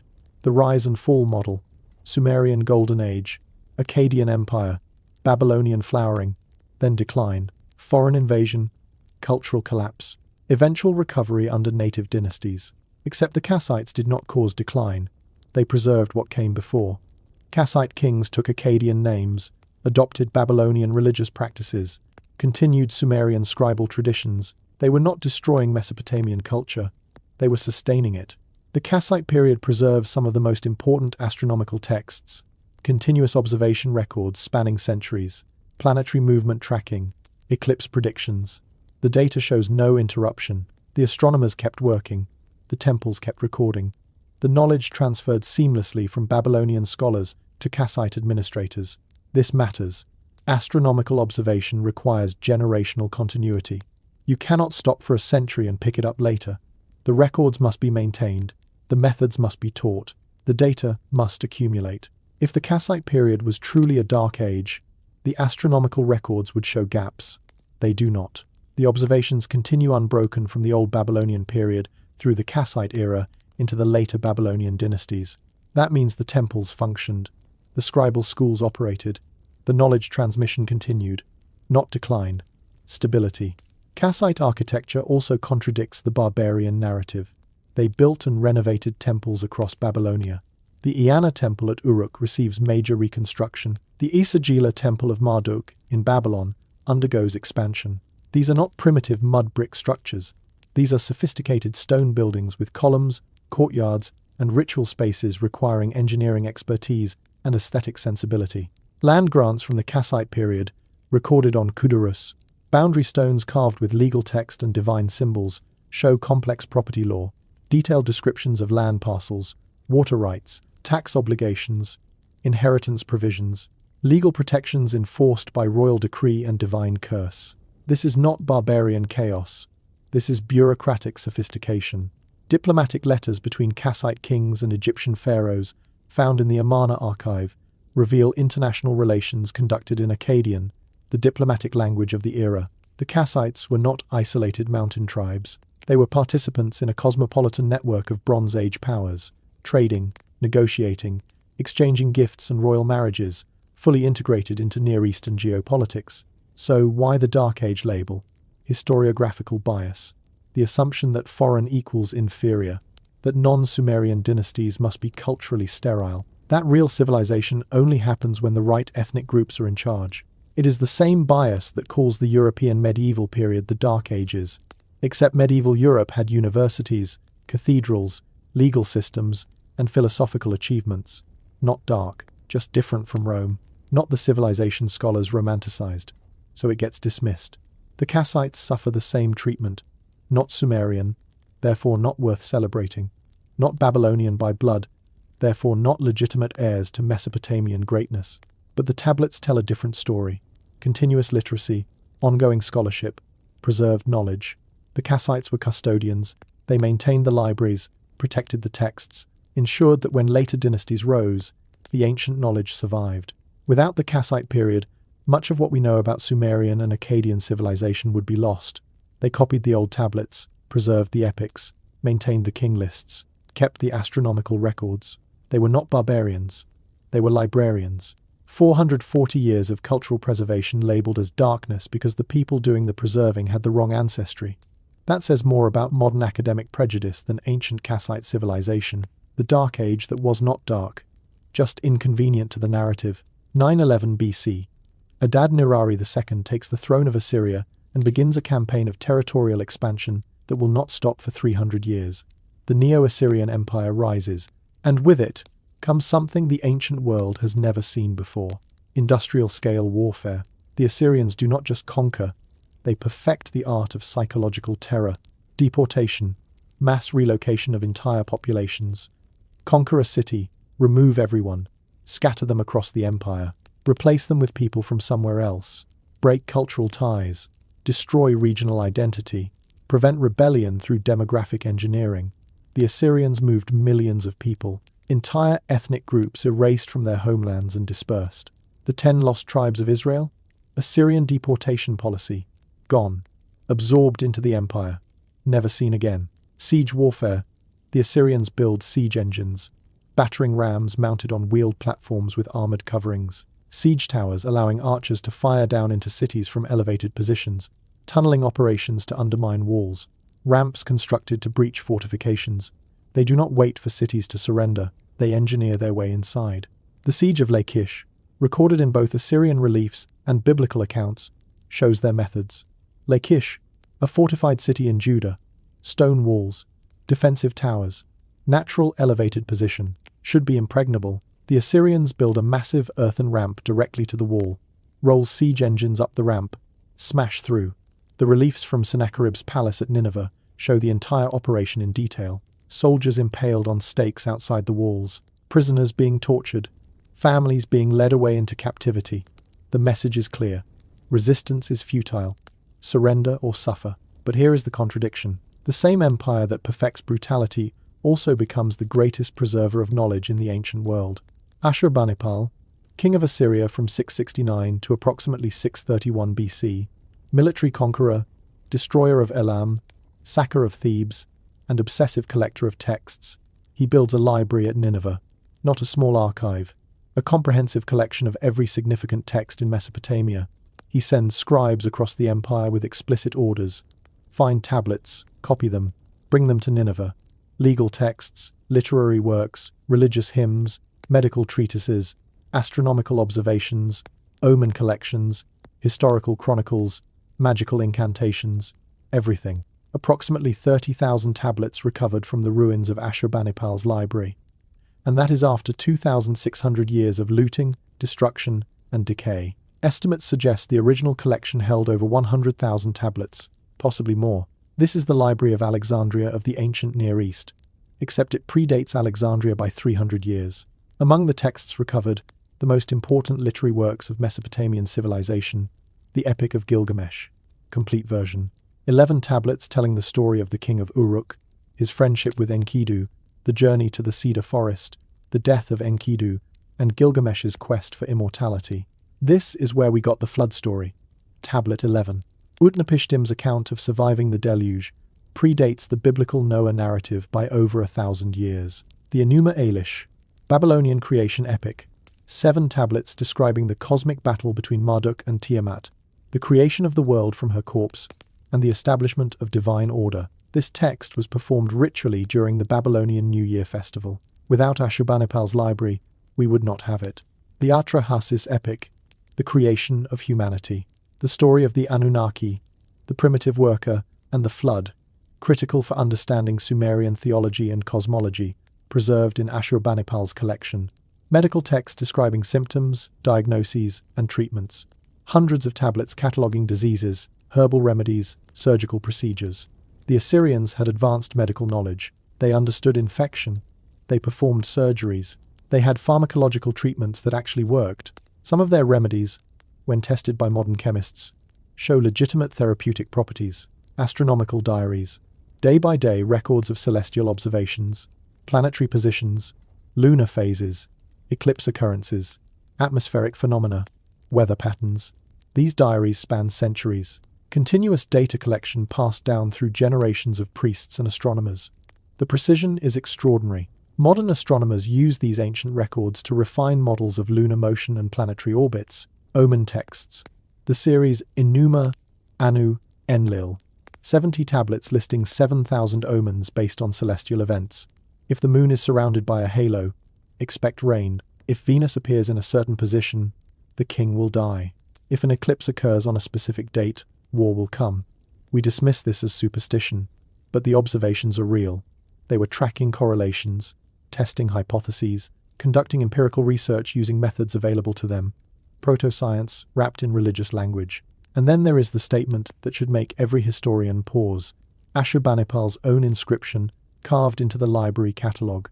He claims to have read tablets from before the flood. Before the flood. Not metaphorical flood. Not symbolic deluge. The actual flood event referenced throughout Mesopotamian literature. The catastrophe that divided history into pre-flood and post-flood periods. Ashurbanipal says he read texts that existed before that event. Academic response, hyperbole, royal boasting, propaganda, Ashurbanipal claiming to possess ancient wisdom to legitimize his rule. Except why would he say that? Kings boast about military victories, conquests, building projects. They do not usually brag about reading old books, unless those old books carry serious cultural authority. If texts existed from before the flood, and the flood is a real historical event around 3000 BC or earlier, that means written records going back 5,000 years or more. Preserved, copied, transmitted through millennia, knowledge that predates Sumerian civilization itself. Where did those texts come from? Who wrote them? What did they contain? The library was destroyed in 612 BC when the Medes and Babylonians sacked Nineveh. The palace burned. Thousands of tablets shattered. The fire that destroyed the library also baked the clay tablets, ironically, preserving them. Unintentional archaeology. The destruction created the conditions for future discovery. British archaeologists excavated Nineveh in the 1840s and 50s. Austin Henry Layard and Hormuzd Rassam uncovered the library rooms. Thousands of fragments, broken pieces, many tablets smashed beyond recovery. What survived was shipped to the British Museum in London, where most of it still sits, catalogued, stored, unstudied. Estimates suggest 90% of the tablets in the British Museum's Mesopotamian collection remain untranslated, not because they are unimportant, because there are not enough trained cuneiformists to read them all, and funding priorities do not include ancient Assyrian administrative records. What is in those untranslated tablets? More astronomical data? Advanced mathematics? Historical records that contradict established timelines? References to pre-flood civilizations? We do not know, because nobody is reading them. The Assyrians built the greatest war machine of the ancient world, and the greatest library, brutality and scholarship. Side by side, they conquered to acquire, and what they acquired, they preserved. Without Ashurbanipal's obsession with collecting texts, we would know almost nothing about Sumerian and Babylonian civilization. The epics would be lost, the astronomy forgotten, the medical knowledge erased, the war machine destroyed, the library saved, and somewhere in those untranslated tablets, truths are waiting. Truths about what came before, about the knowledge the Sumerians inherited, about the flood and what existed on the other side of it. The Assyrians knew. They wrote it down, and we are not reading it. The Epic of Gilgamesh is not just literature. It is a historical document disguised as mythology. Gilgamesh, king of Uruk. The Sumerian king list records his reign around 2700 BC. Not mythological, historical. Archaeological evidence confirms a king named Gilgamesh ruled Uruk during the early dynastic period. Cylinder seals, temple inscriptions, administrative records. He was real. The epic describes him as 2/3 divine. 1/3 human. His mother, Ninsun, a goddess. His father, Lugalbanda, a mortal king. Hybrid lineage, superhuman strength, exceptional longevity. According to the king list, he ruled for 126 years. Mainstream scholars call this poetic exaggeration, legendary embellishment, ancient hero worship, inflating a normal king into a demigod. But Sumerian texts do not work that way. They mix historical kings with divine ancestry consistently. Not just Gilgamesh. Multiple rulers claim partial divine blood. Either every single one is lying, or they genuinely believed their genealogies included non-human entities. The epic itself is massive. 12 tablets, over 3,000 lines. The most complete version comes from Ashurbanipal's library at Nineveh, dated to 7th century BC, but fragments exist from much earlier. Old Babylonian versions from 1800 BC, Sumerian poems from 2100 BC describing the same events. This is not a story invented in the first millennium BC. This is ancient tradition passed down for over 1,000 years before being compiled into the version we have. Tablet 11 contains the flood narrative, and this is where it becomes undeniable that the biblical account is copied material. Gilgamesh journeys to find Utnapishtim, the only human granted immortality by the gods. Utnapishtim lives at the edge of the world, beyond the waters of death. Gilgamesh wants to know how he achieved eternal life. Utnapishtim tells him the story. The gods decided to destroy humanity with a flood. Ea, the god of wisdom, warned Utnapishtim in a dream. He was instructed to build a boat. Specific dimensions given. Tear down your house. Build a ship. Abandon possessions. Save your life. Bring aboard the seed of all living things. The boat dimensions. 120 cubits in height, width, and length. A perfect cube. 7 decks. 9 compartments per deck. The exterior sealed with bitumen. Utnapishtim follows instructions. Loads the boat with his family, craftsmen, animals, and possessions. The flood comes. 7 days and 7 nights of rain. The storm is so violent the gods themselves are terrified. Even they did not expect this level of destruction. The waters cover everything. All of humanity drowned. When the rains stop, the boat rests on Mount Nemush. Utnapishtim sends out a dove. It finds no resting place and returns. He sends a swallow. Same result. Finally, he sends a raven. It does not return. The raven found land. Compare this to Genesis chapters 6 through 8. Noah, the flood, the ark, the dimensions, the animals, the raven, and the dove, the mountain landing. Every single major plot point is identical. Genesis is dated to approximately 1400 BC at the earliest, more likely around 600 BC during the Babylonian exile, when Jewish scribes had direct access to Mesopotamian libraries. The Gilgamesh flood account exists in written form by 2100 BC. Oral tradition probably goes back centuries earlier. Who copied whom? The answer is obvious. The biblical account is the later version. The Mesopotamian original predates it by at least 700 years, possibly over 1,000. But here is what really matters. Geological evidence supports a catastrophic flood in Mesopotamia. Excavations at Uruk, Shuruppak, and Kish reveal flood layers. Thick deposits of water laid clay separating earlier occupation levels from later ones. Radiocarbon dating puts these layers around 2900 to 3000 BC, exactly the time frame Sumerian tradition places the flood. This was not a metaphor, not symbolic theology, not mythological fancy. A real flood happened, catastrophic enough to leave geological evidence, destructive enough that every city in southern Mesopotamia recorded it, traumatic enough that the memory persisted for thousands of years. Was it global? Probably not. Regional. Mesopotamian floodplain inundated by prolonged rainfall, river overflow, possibly storm surge from the Persian Gulf. To the people living there, it would seem global.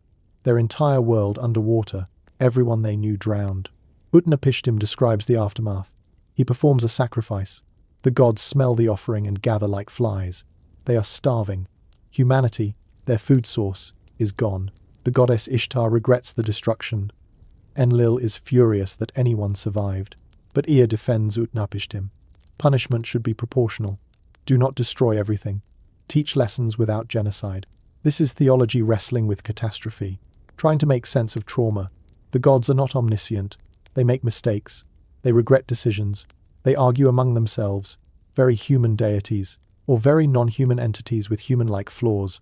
Then comes the strangest part. The gods grant Utnapishtim and his wife immortality. They are removed from the human world and placed beyond the waters of death. No longer mortal, no longer part of human history. Why? As a reward for obedience? As compensation for losing everything? Or because the flood was not supposed to have survivors, and now that there are, they need to be sequestered somewhere they cannot interfere with the reset? Gilgamesh hears this story and despairs. If the gods granted immortality once and never again, his quest is hopeless. Utnapishtim offers him a test anyway. Stay awake for 7 days and 7 nights. Prove you can conquer sleep, the cousin of death. Gilgamesh immediately falls asleep. Fails. Mortality confirmed. But Utnapishtim gives him one last chance. A plant at the bottom of the sea that restores youth. Gilgamesh dives, retrieves it, plans to bring it back to Uruk and share it with his people. On the journey home, he stops to bathe in a pool. A serpent steals the plant. The serpent sheds its skin, renewed. Gilgamesh loses his chance at immortality. He returns to Uruk empty-handed. The epic ends with Gilgamesh walking the walls of his city, admiring the brickwork, the foundations, the enduring structures, mortality accepted, legacy through civilization, not eternal life. 2003. Rumors circulate that German archaeologists working at the supposed site of ancient Uruk discovered a tomb matching descriptions of Gilgamesh's burial. Underground chamber, diverted river, matches the epic's description. DNA testing planned on the remains. Then silence. No published results, no follow-up reports. The discovery vanished from academic discussion. Classified or debunked? No one will say. If Gilgamesh was real, and the flood was real, and the account of Utnapishtim describes an actual survivor, then the entire epic is not mythology. It is history recorded in poetic form. A real king searching for a real immortal who survived a real catastrophe. And if that is true, then everything else in the epic deserves reconsideration. The gods, the hybrids, the pre-flood world, the knowledge lost and partially recovered. The tablets are not lying. We are just not ready to believe them. 605 BC, Nebuchadnezzar II becomes king of Babylon. For the next 43 years, he transforms the city into the most magnificent urban center the ancient world has ever seen. Massive building projects, architectural marvels, engineering achievements that still baffle modern experts, and then it all disappears into legend. The Hanging Gardens of Babylon, one of the 7 wonders of the ancient world. Terraced gardens rising hundreds of feet into the air, exotic plants from across the empire, sophisticated irrigation systems pumping water from the Euphrates to the upper levels. Built, according to tradition, as a gift for Nebuchadnezzar's wife Amytis, a Median princess who missed the green mountains of her homeland. Beautiful story. Except we have no archaeological evidence it existed. Babylonian records from Nebuchadnezzar's reign describe every major construction project: temple renovations, palace expansions, city walls, defensive fortifications, the Ishtar Gate, the processional way, but no mention of hanging gardens, no administrative tablets recording expenditures for exotic plants or irrigation engineers, no inscriptions bragging about the achievement. Greek and Roman historians describe the gardens in detail: Strabo, Philo of Byzantium, Quintus Curtius Rufus. They give measurements, describe the engineering, marvel at the hydraulics, but they are writing 600 years after Nebuchadnezzar. None of them visited Babylon while it still functioned. They are repeating stories, legends that grew over centuries. Modern archaeology suggests the Hanging Gardens might have been in Nineveh, not Babylon, built by the Assyrian king Sennacherib a century earlier. Sennacherib's inscriptions describe elaborate gardens with irrigation systems. Babylonian and Assyrian cultures blurred over time. Later Greek writers possibly confused the two cities, or maybe the gardens existed and were completely destroyed. Babylon was conquered multiple times: Persians, Greeks, Parthians. Each conquest brought destruction. The gardens, if real, would be delicate structures, terraces, waterworks, vegetation, not designed for military sieges, easy to demolish, hard to reconstruct from ruins.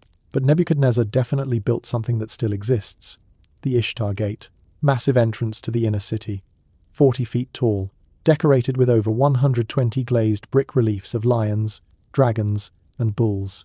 Deep blue background made from lapis lazuli glaze. The chemical formula for that specific blue glaze has been lost. Modern ceramic engineers cannot replicate it. The color does not fade. 4,000 years of sun, rain, and oxidation. Still vibrant blue. How? What firing technique did they use? What temperature? What clay mixture? What glaze composition? We do not know. The Babylonians took the secret with them. The gate itself is reconstructed in the Pergamon Museum in Berlin. German archaeologists excavated it in the early 1900s, shipped it piece by piece to Germany, rebuilt it in a museum. The original bricks, reassembled. Walk through that gate today. The scale is overwhelming. The craftsmanship perfect. Each brick precisely cut. Each relief expertly molded. This is not primitive construction. This is industrial-level production. Standardized manufacturing. Quality control. Thousands of bricks, all identical, all perfectly glazed. The processional way connects the Ishtar Gate to the temple complex. Half a mile of paved road. Walls on both sides decorated with glazed brick reliefs. Lions, symbols of Ishtar. The road was used during the New Year festival when the statue of Marduk was paraded through the city, Babylon's most important religious ceremony. The entire route designed to inspire awe. Then there is the Etemenanki, the Tower of Babel. Biblical account in Genesis chapter 11 describes humanity building a tower to reach heaven. God confuses their languages and scatters them across the earth. The tower is left unfinished. The real structure was the ziggurat dedicated to Marduk. Etemenanki means the foundation of heaven and earth. 7 levels, 91 meters tall, base covering over 90,000 square feet, the largest ziggurat ever constructed. Herodotus visited Babylon in the 5th century BC and described the tower. He gives measurements, describes the ascending levels, mentions the temple at the summit where, according to priests, Marduk himself descended to spend the night with a chosen priestess. Sacred marriage ritual, God and human joining to ensure fertility and prosperity, or actual entity engaging in reproductive activity with humans, depends on how literally you take ancient accounts. The Etemenanki was destroyed and rebuilt multiple times. Alexander the Great planned to reconstruct it after conquering Babylon, but died before starting. The ruins eventually degraded into a shapeless mound. Modern archaeology identified the site. Excavations revealed the foundation platform. The scale matches Herodotus's description. And here is the interesting detail. The foundation encodes astronomical data. The dimensions correlate to planetary periods. The 7 levels correspond to the 7 classical planets. The orientation aligns with celestial markers. This is not just a religious monument. It is an astronomical instrument, an architectural calendar, a physical representation of cosmic order. Nebuchadnezzar did not just build for glory. He built with knowledge. The same knowledge the Sumerians possessed 2,000 years earlier. Encoded mathematics, astronomical alignments, geometric precision. Where did he get it? Temple libraries, scribal schools, preserved texts from the Old Babylonian period, from the Kassites, from the Assyrians, from Sumer. Knowledge transmission across millennia. Nebuchadnezzar was not inventing, he was restoring. His inscriptions say exactly that. I have restored the ancient foundations. I have rebuilt what was destroyed. I have returned Babylon to its former glory. Former glory, meaning Babylon was greater before, meaning he was recovering lost greatness, not creating new achievements. Then 586 BC, Nebuchadnezzar conquers Jerusalem, destroys Solomon's temple, deports the Jewish population to Babylon.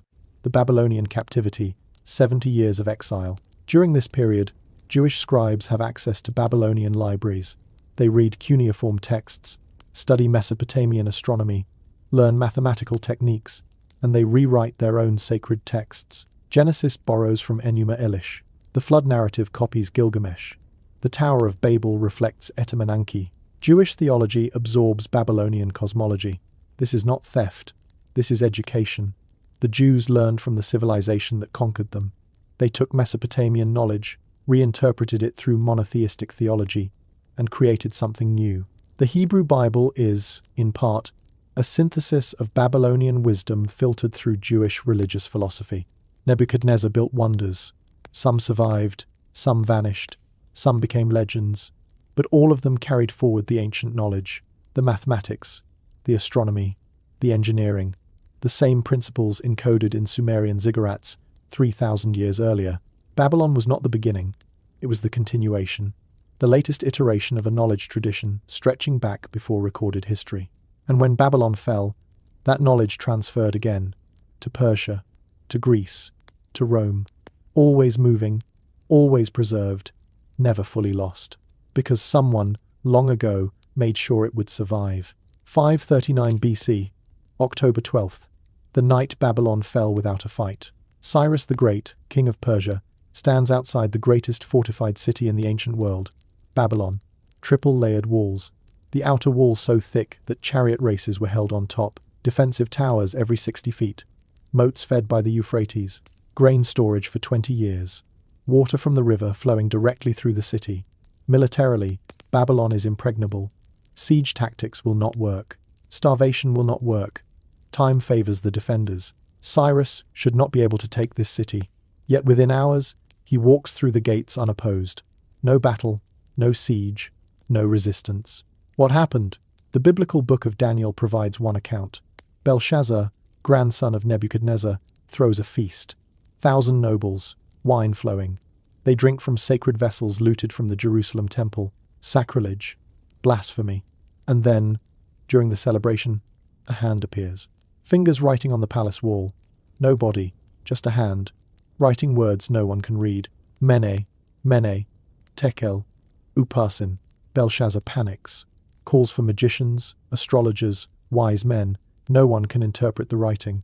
Finally, Daniel the Jewish exile is brought in. He reads the inscription, Mene. God has numbered your kingdom and finished it. Tekel. You are weighed in the balances and found wanting. Upharsin. Your kingdom is divided and given to the Medes and Persians. That night, Belshazzar is killed. Cyrus takes the city. Dramatic, theological, and historically problematic. Babylonian records do not mention Belshazzar as king. They name Nabonidus. Belshazzar was the crown prince, regent in Babylon, while Nabonidus lived in Arabia for 10 years pursuing religious reforms. Why was Nabonidus absent? Why did he abandon Babylon for a decade? The texts do not clearly explain. Religious visions, conflict with the Marduk priesthood, madness, according to some fragments. The night of the conquest, astronomical tablets record a lunar eclipse, visible from Babylon, October 12, 539 BC. Modern astronomy confirms it. Total lunar eclipse. Blood moon. The sky turned red. Omens. The Babylonians lived by omens. Eclipses meant disaster, divine displeasure, kingship in jeopardy. An eclipse on the night of invasion would terrify the defenders. Sign from the gods. Marduk has abandoned us. But there is more. Cyrus did not force entry. The gates opened from inside. The Nabonidus Chronicle, a Babylonian historical text, states that Babylon was taken without battle. The Persian army entered peacefully. Cyrus claimed he was invited, not by Belshazzar, by Marduk himself. The Cyrus cylinder, a clay cylinder inscribed with Cyrus's account of the conquest, explains his version. Nabonidus angered Marduk by neglecting rituals, oppressing the people, and dishonoring the gods. Marduk searched the lands for a righteous ruler. He chose Cyrus, called him by name, ordered him to march on Babylon, and when Cyrus arrived, Marduk made the people surrender without conflict. Propaganda? Obviously. Cyrus needed to legitimize his rule. Claiming divine mandate from Babylon's chief god was smart politics. But propaganda does not explain how he actually got inside. The Greek historian Herodotus offers a different account, written a century later. So reliability is questionable, but interesting. He claims Cyrus diverted the Euphrates River. The river flowed through Babylon under the walls. If you lower the water level, you can walk along the riverbed and enter through the water gates. Engineering brilliance. Dig canals upstream, redirect the flow, wait for the water level to drop, send troops through the exposed riverbed while the city celebrates a festival, distracted and drunk. By the time anyone notices, the Persians are inside. Gates open from within. No siege, no battle. Tactical genius. Archaeological evidence shows the Euphrates was indeed diverted around this period. Canal construction, changed river course. Herodotus might be right, but that still does not explain why there was no resistance. Even if Persians entered through the river, Babylon had a massive garrison. Trained soldiers. Why did they not fight? Betrayal. Inside. Conspiracy. The Marduk priesthood hated Nabonidus. He promoted the moon god Sin over Marduk. Religious sacrilege. The priests wanted him gone. They likely negotiated with Cyrus beforehand. Open the gates. Let the Persians in. In exchange, Cyrus respects Marduk's temple and restores proper worship. That is exactly what happened. Cyrus immediately went to the Esagila temple, made offerings to Marduk, restored funding for rituals, returned, looted religious artifacts to their home cities, portrayed himself as Marduk's chosen king, not a foreign conqueror. The Jewish exiles benefited too. Cyrus issued a decree allowing them to return to Jerusalem and rebuild the temple. Not generosity. Politics. The Jews saw Cyrus as divinely appointed liberator. Isaiah chapter 45 calls him Marduk's anointed, probably edited after the fact, but the sentiment was real. So Babylon fell through eclipse, betrayal, river diversion, and political manipulation. Not military strength. Cyrus was brilliant. But the ease of conquest still feels wrong. The greatest city in the world. Unconquerable walls. 2 decades of food. Surrenders in one night. Either Cyrus was the luckiest general in history, or something else happened that the records do not fully explain. An eclipse, a prophecy, a divine handwriting judgment. Whatever the truth, Babylon's independence ended. The Mesopotamian age closed. Persia rose, and the knowledge moved west. Over 3,000 years of Mesopotamian civilization, thousands of cities, millions of people, every transaction recorded, every legal case documented, every astronomical observation written down, every religious ritual inscribed, every king's deeds preserved. Conservative estimates suggest 2 million clay tablets were created during the Sumerian, Akkadian, Babylonian, and Assyrian periods. 2 million pieces of written history, the most comprehensive record-keeping civilization in human history. We have found approximately 500,000, a quarter of what existed. Of those 500,000, only about 50,000 have been translated. 10%. Where are the rest? And why are we not reading what we have? Let us start with what was deliberately destroyed. Libraries burned throughout history. The Library of Ashurbanipal at Nineveh, sacked in 612 BC. The palace burned, thousands of tablets shattered, many lost forever. Ironically, the fire baked the surviving tablets, preserving them, but countless others crumbled to dust. The Library of Alexandria, founded in the 3rd century BC, accumulated texts from across the ancient world, including Mesopotamian sources brought by scholars fleeing conquered territories, multiple fires over several centuries, Julius Caesar's siege in 48 BC, Aurelian's destruction in 270 AD, final destruction sometime between the 4th and 7th centuries AD. Gone. Everything. How many Mesopotamian tablets were in Alexandria? We do not know. But Greek scholars explicitly referenced Babylonian astronomical texts, mathematical treatises, and historical chronicles that no longer exist, lost when Alexandria burned. The Baghdad House of Wisdom. Islamic Golden Age, 9th to 13th centuries CE. Scholars translated ancient texts from Greek, Syriac, and Persian into Arabic. They also translated cuneiform sources that survived in temple archives. The Mongol invasion of 1258 destroyed it. The Tigris River reportedly ran black with ink from the throne books. How many cuneiform originals were lost? Uncounted. Then there is modern looting. 2003, Iraq War.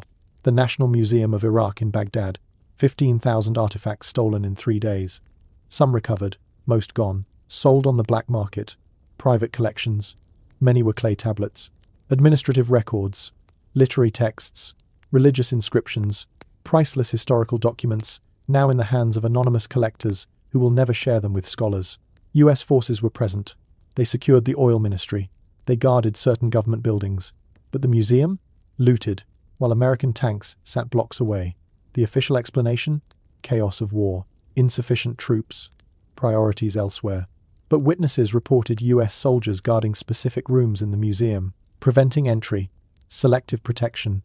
What was in those rooms? What was removed under military supervision before the looting started? The investigation was closed. No arrests. No recovered material from official channels. Only black market recoveries. Conspiracy? Maybe. Or maybe opportunistic looting by insiders who knew which pieces had value. Either way, irreplaceable historical material disappeared, and nobody with authority seemed interested in getting it back. Now, let us talk about what we have but are not reading. The British Museum holds approximately 130,000 cuneiform tablets, the largest collection outside Iraq. How many have been fully translated and published? Around 10,000. Less than 8%. Why? Funding. There are maybe 200 trained cuneiformists in the world. Reading cuneiform is hard. It takes years of specialized training. Base 60 mathematics, logographic and syllabic script, Multiple languages using the same writing system: Sumerian, Akkadian, Hittite, Elamite. Each requires separate linguistic expertise. Universities do not fund cuneiform studies. Not profitable, not trendy. Ancient languages do not attract grants. Positions are limited. Tenure-track jobs rare. Young scholars go into fields with better job prospects.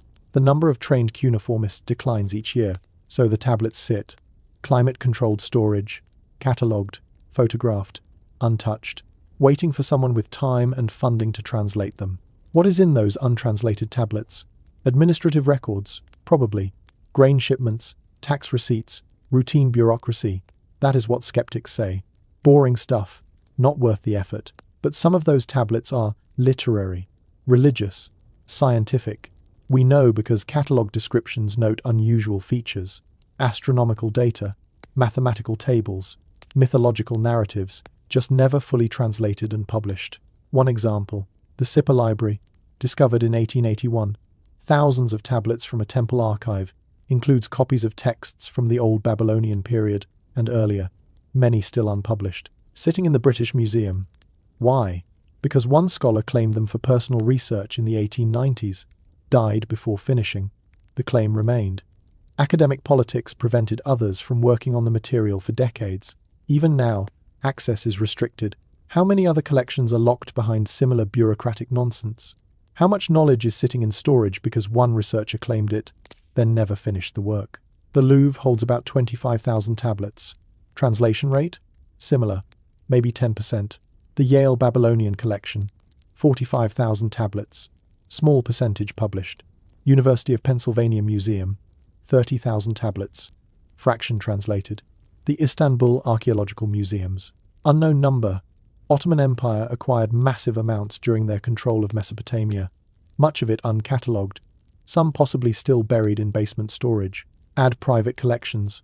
Wealthy individuals bought tablets during the 19th and early 20th centuries, legal at the time. Those collections scattered when estates were sold. Some ended up in regional museums, some in university libraries, some still in private hands.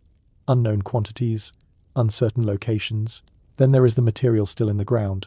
Southern Iraq is an archaeological gold mine.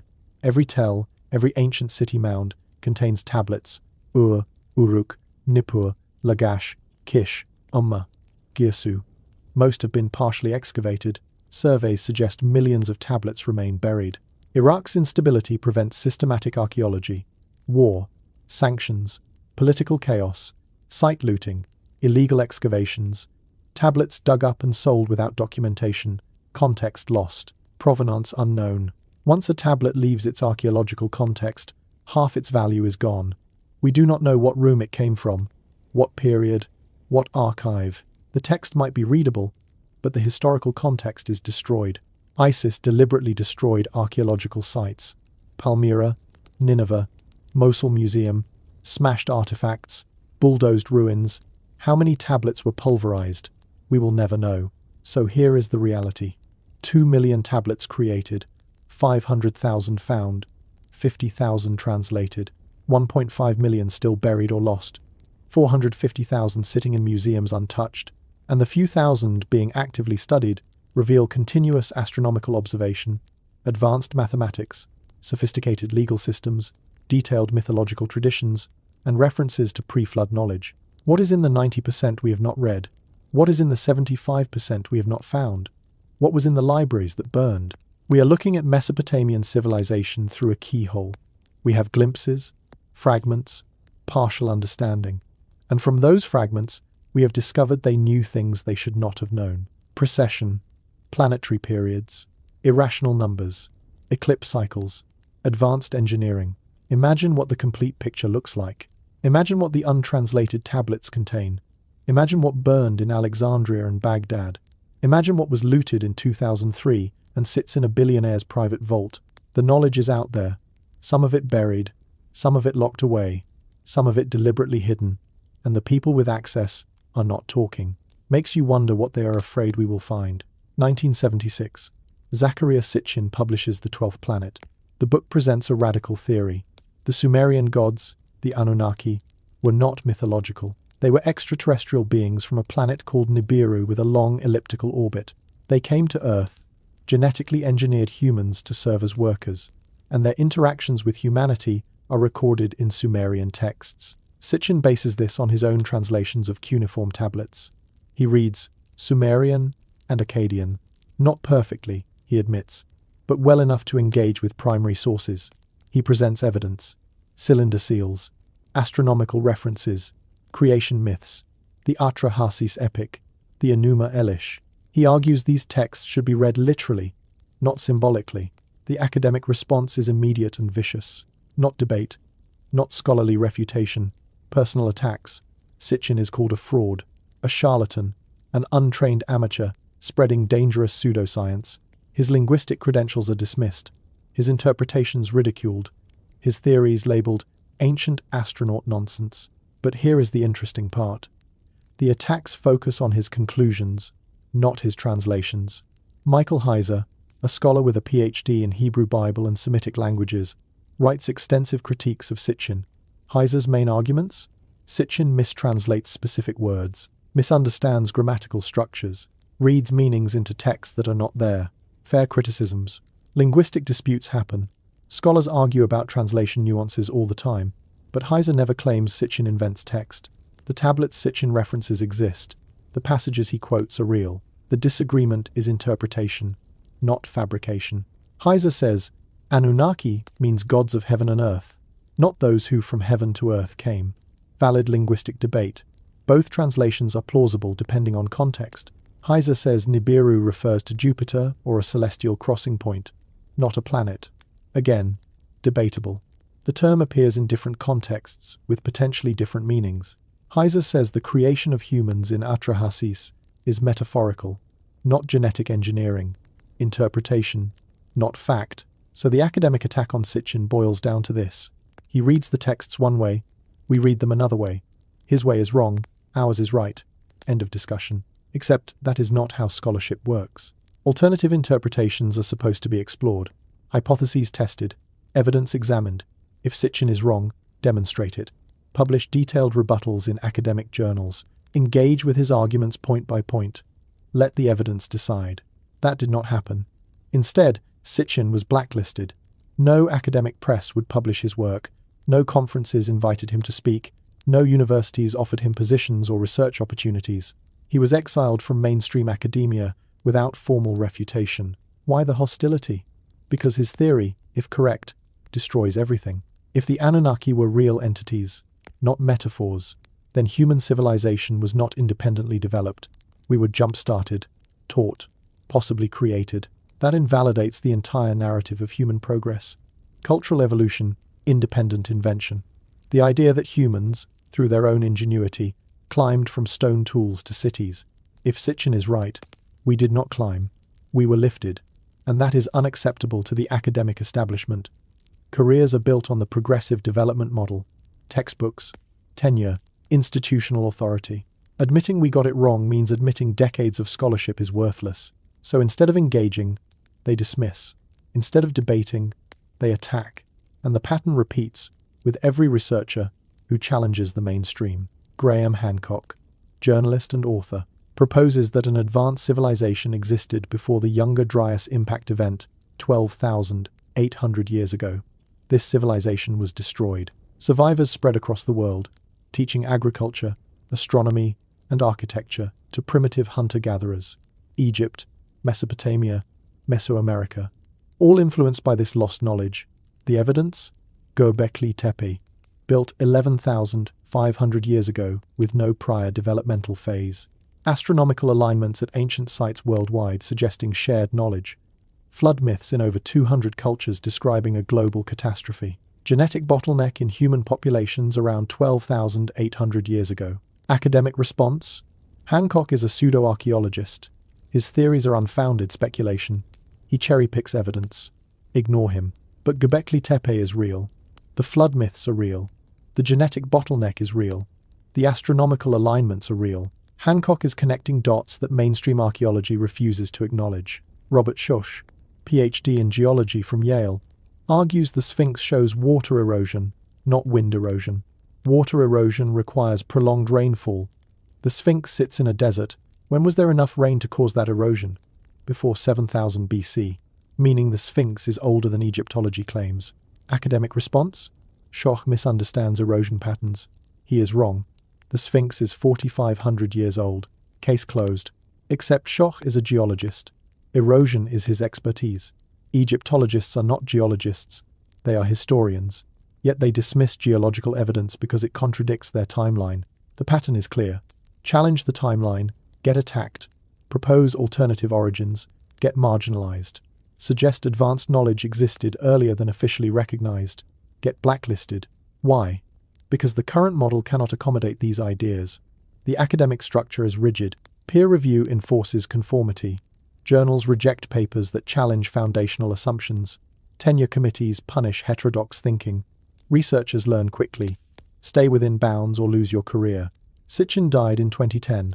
His books sold millions. Popular audience, no academic credibility. Heiser and others declared victory. Sitchin debunked. Ancient astronaut theory dead. Except 2016. Caltech announces evidence for Planet 9. Massive object in the outer solar system. Long elliptical orbit. Exactly what Sitchin described as Nibiru. Suddenly, the idea of an unknown planet does not sound so crazy. But nobody apologized to Sitchin. Nobody reconsidered his work. The academic establishment just moved on, pretended they never mocked the idea. That is how suppression works. Not through overt censorship, through gatekeeping, credentialism, institutional control. You do not burn the books. You just make sure they are not taught in universities, not cited in journals, not discussed in conferences. You let the ideas exist on the fringe, where they can be safely ignored. And it works.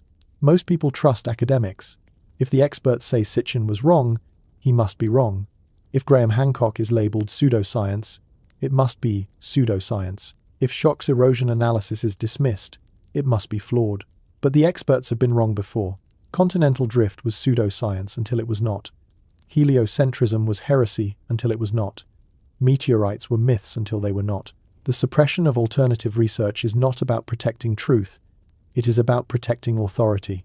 The authority to define what is real, what is possible, what is acceptable to believe. Sitchin threatened that authority, so they destroyed him.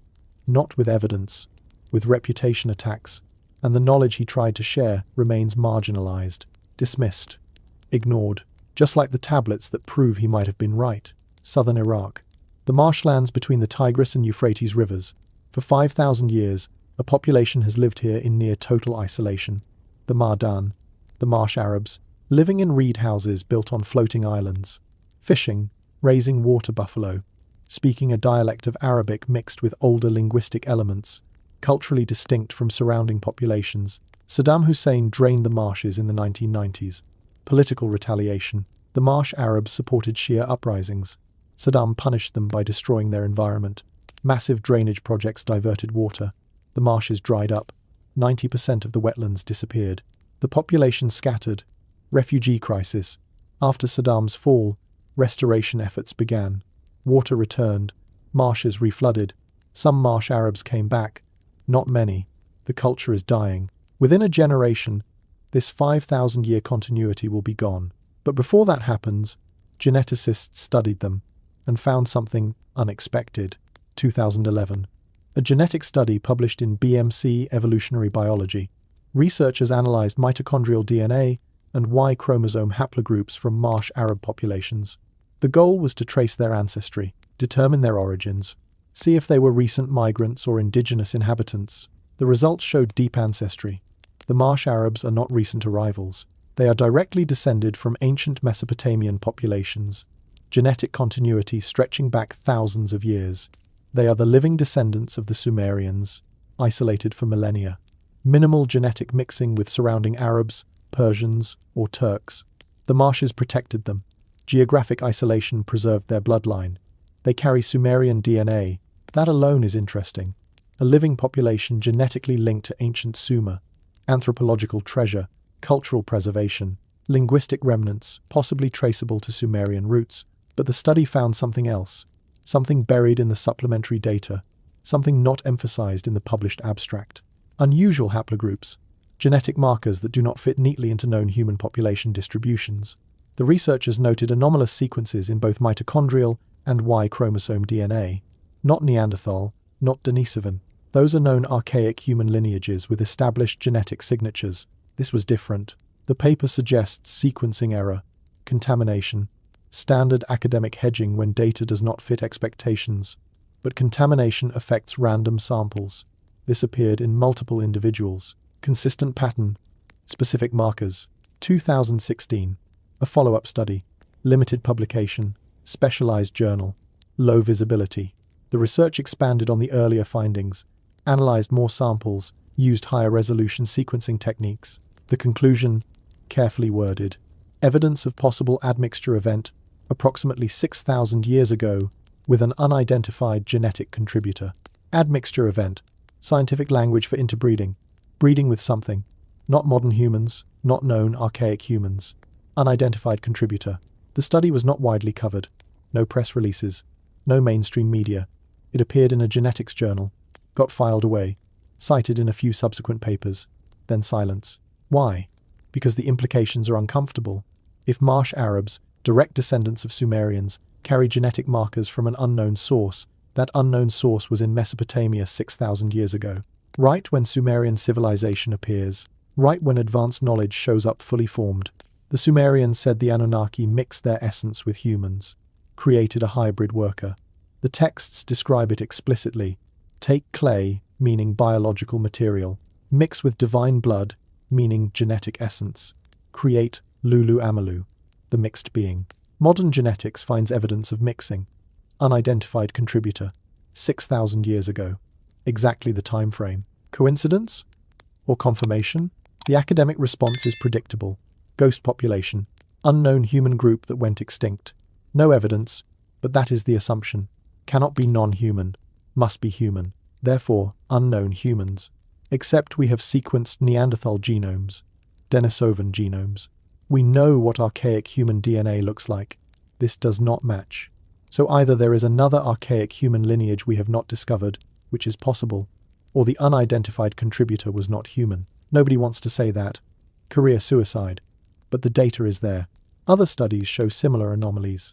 Genetic research on ancient Mesopotamian remains from burial sites, Akkadian nobility, Babylonian royalty, Sumerian elites, small sample sizes, limited publications, but consistent findings, unusual markers, haplogroups that do not fit standard models.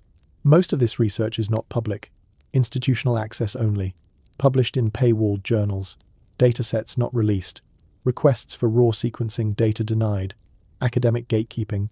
Why the secrecy? What are they protecting? If the findings are innocent, publish openly. Let other researchers verify. Let the scientific community debate. Instead, quiet publication, minimal discussion, data locked behind institutional barriers. The Marsh Arabs themselves are disappearing. Younger generation leaves the marshes, moves to cities, adopts modern culture.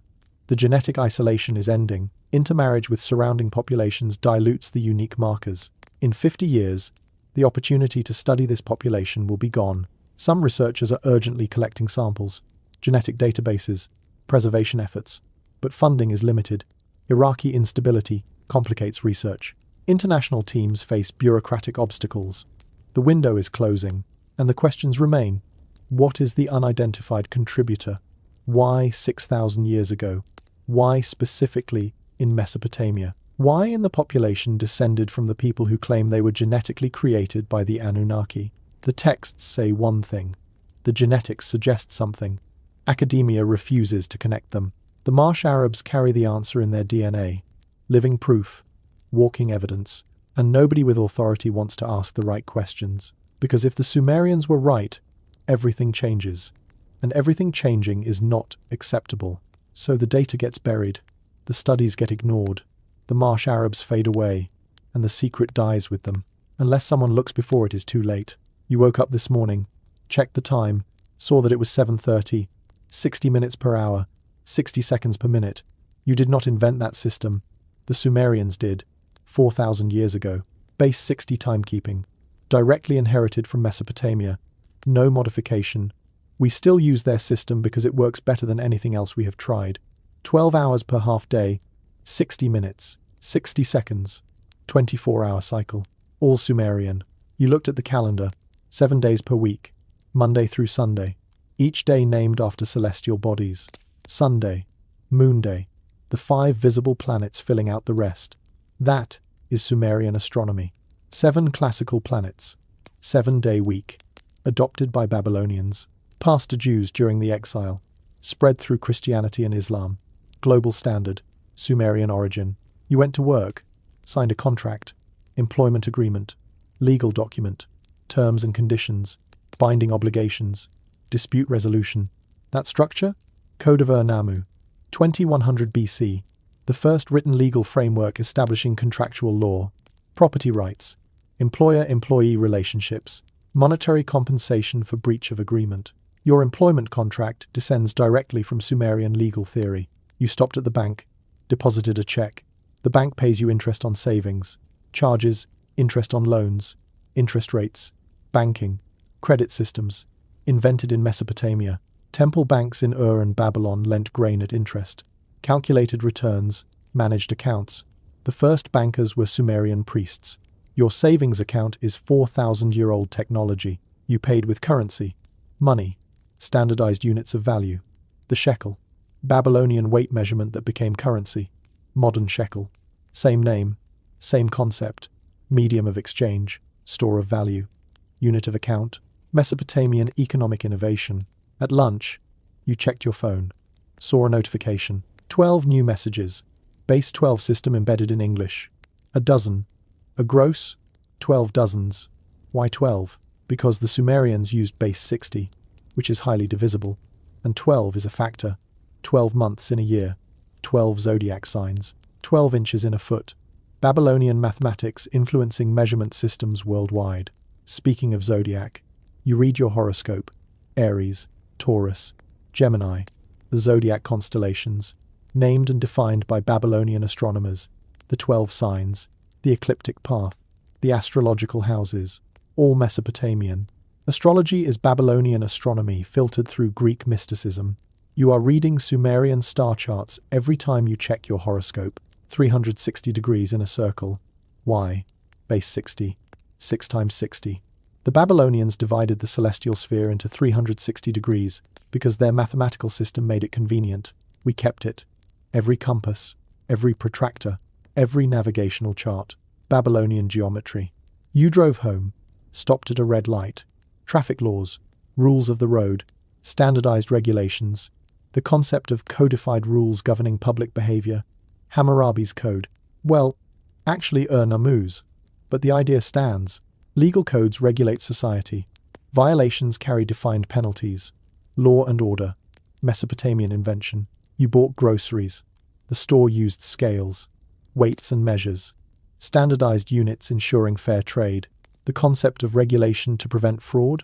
Sumerian. Temple authorities enforced standard weights, inspected markets, punished cheating merchants. Consumer protection laws. 4,000 years old. The receipt listed items by unit price. Total cost. Quantity times price. Basic multiplication. Accounting. Bookkeeping. The Sumerians invented this. Clay tablets from Ur show identical format. Item. Quantity. Unit price. Total. Receipts have not changed in 4 millennia. You made dinner. Used a recipe. Measurements. 1 cup flour. 2 tablespoons sugar. Half teaspoon salt. Precise quantities. Standardized measurements. Cooking as reproducible process. That is Sumerian. They standardized measurements for everything. Volume, weight, length. Ensured consistency. Your recipe descends from Mesopotamian culinary tablets that listed ingredients and procedures. After dinner, you read a book. Written language. Alphabetic script. Yes, the alphabet is Phoenician. But the concept of writing? Sumerian, cuneiform. The first system encoding spoken language into permanent visual form. Everything written since then builds on that innovation. Your book, this script, text messages, all descendants of Sumerian cuneiform. You planned tomorrow, made a to-do list, scheduled appointments, time management, the concept of organizing life by time units, Mesopotamian. They invented the calendar, tracked days, months, years, scheduled rituals, planned agriculture, managed administration, the idea that time can be divided, measured, and allocated. Sumerian. You looked at the stars, wondered about the universe. The constellations you see have names: Leo, Orion, the Big Dipper. Some of those names trace to Babylonian star catalogues. The MUL. Apin tablets list constellations. Map the sky. Many modern constellation names derive from Mesopotamian originals filtered through Greek and Roman translations. Even your education, the concept of school, formal instruction, teachers and students, curriculum, examinations. The Sumerians invented this. The Aduba, tablet house, scribal schools where students learned writing, mathematics, literature, and law. The model of institutional education? Mesopotamian. You live in a Sumerian world. The structure of your day, the tools you use, the systems governing your life, time, money, law, writing, mathematics, astronomy, education, banking, trade, contracts, calendars, measurements.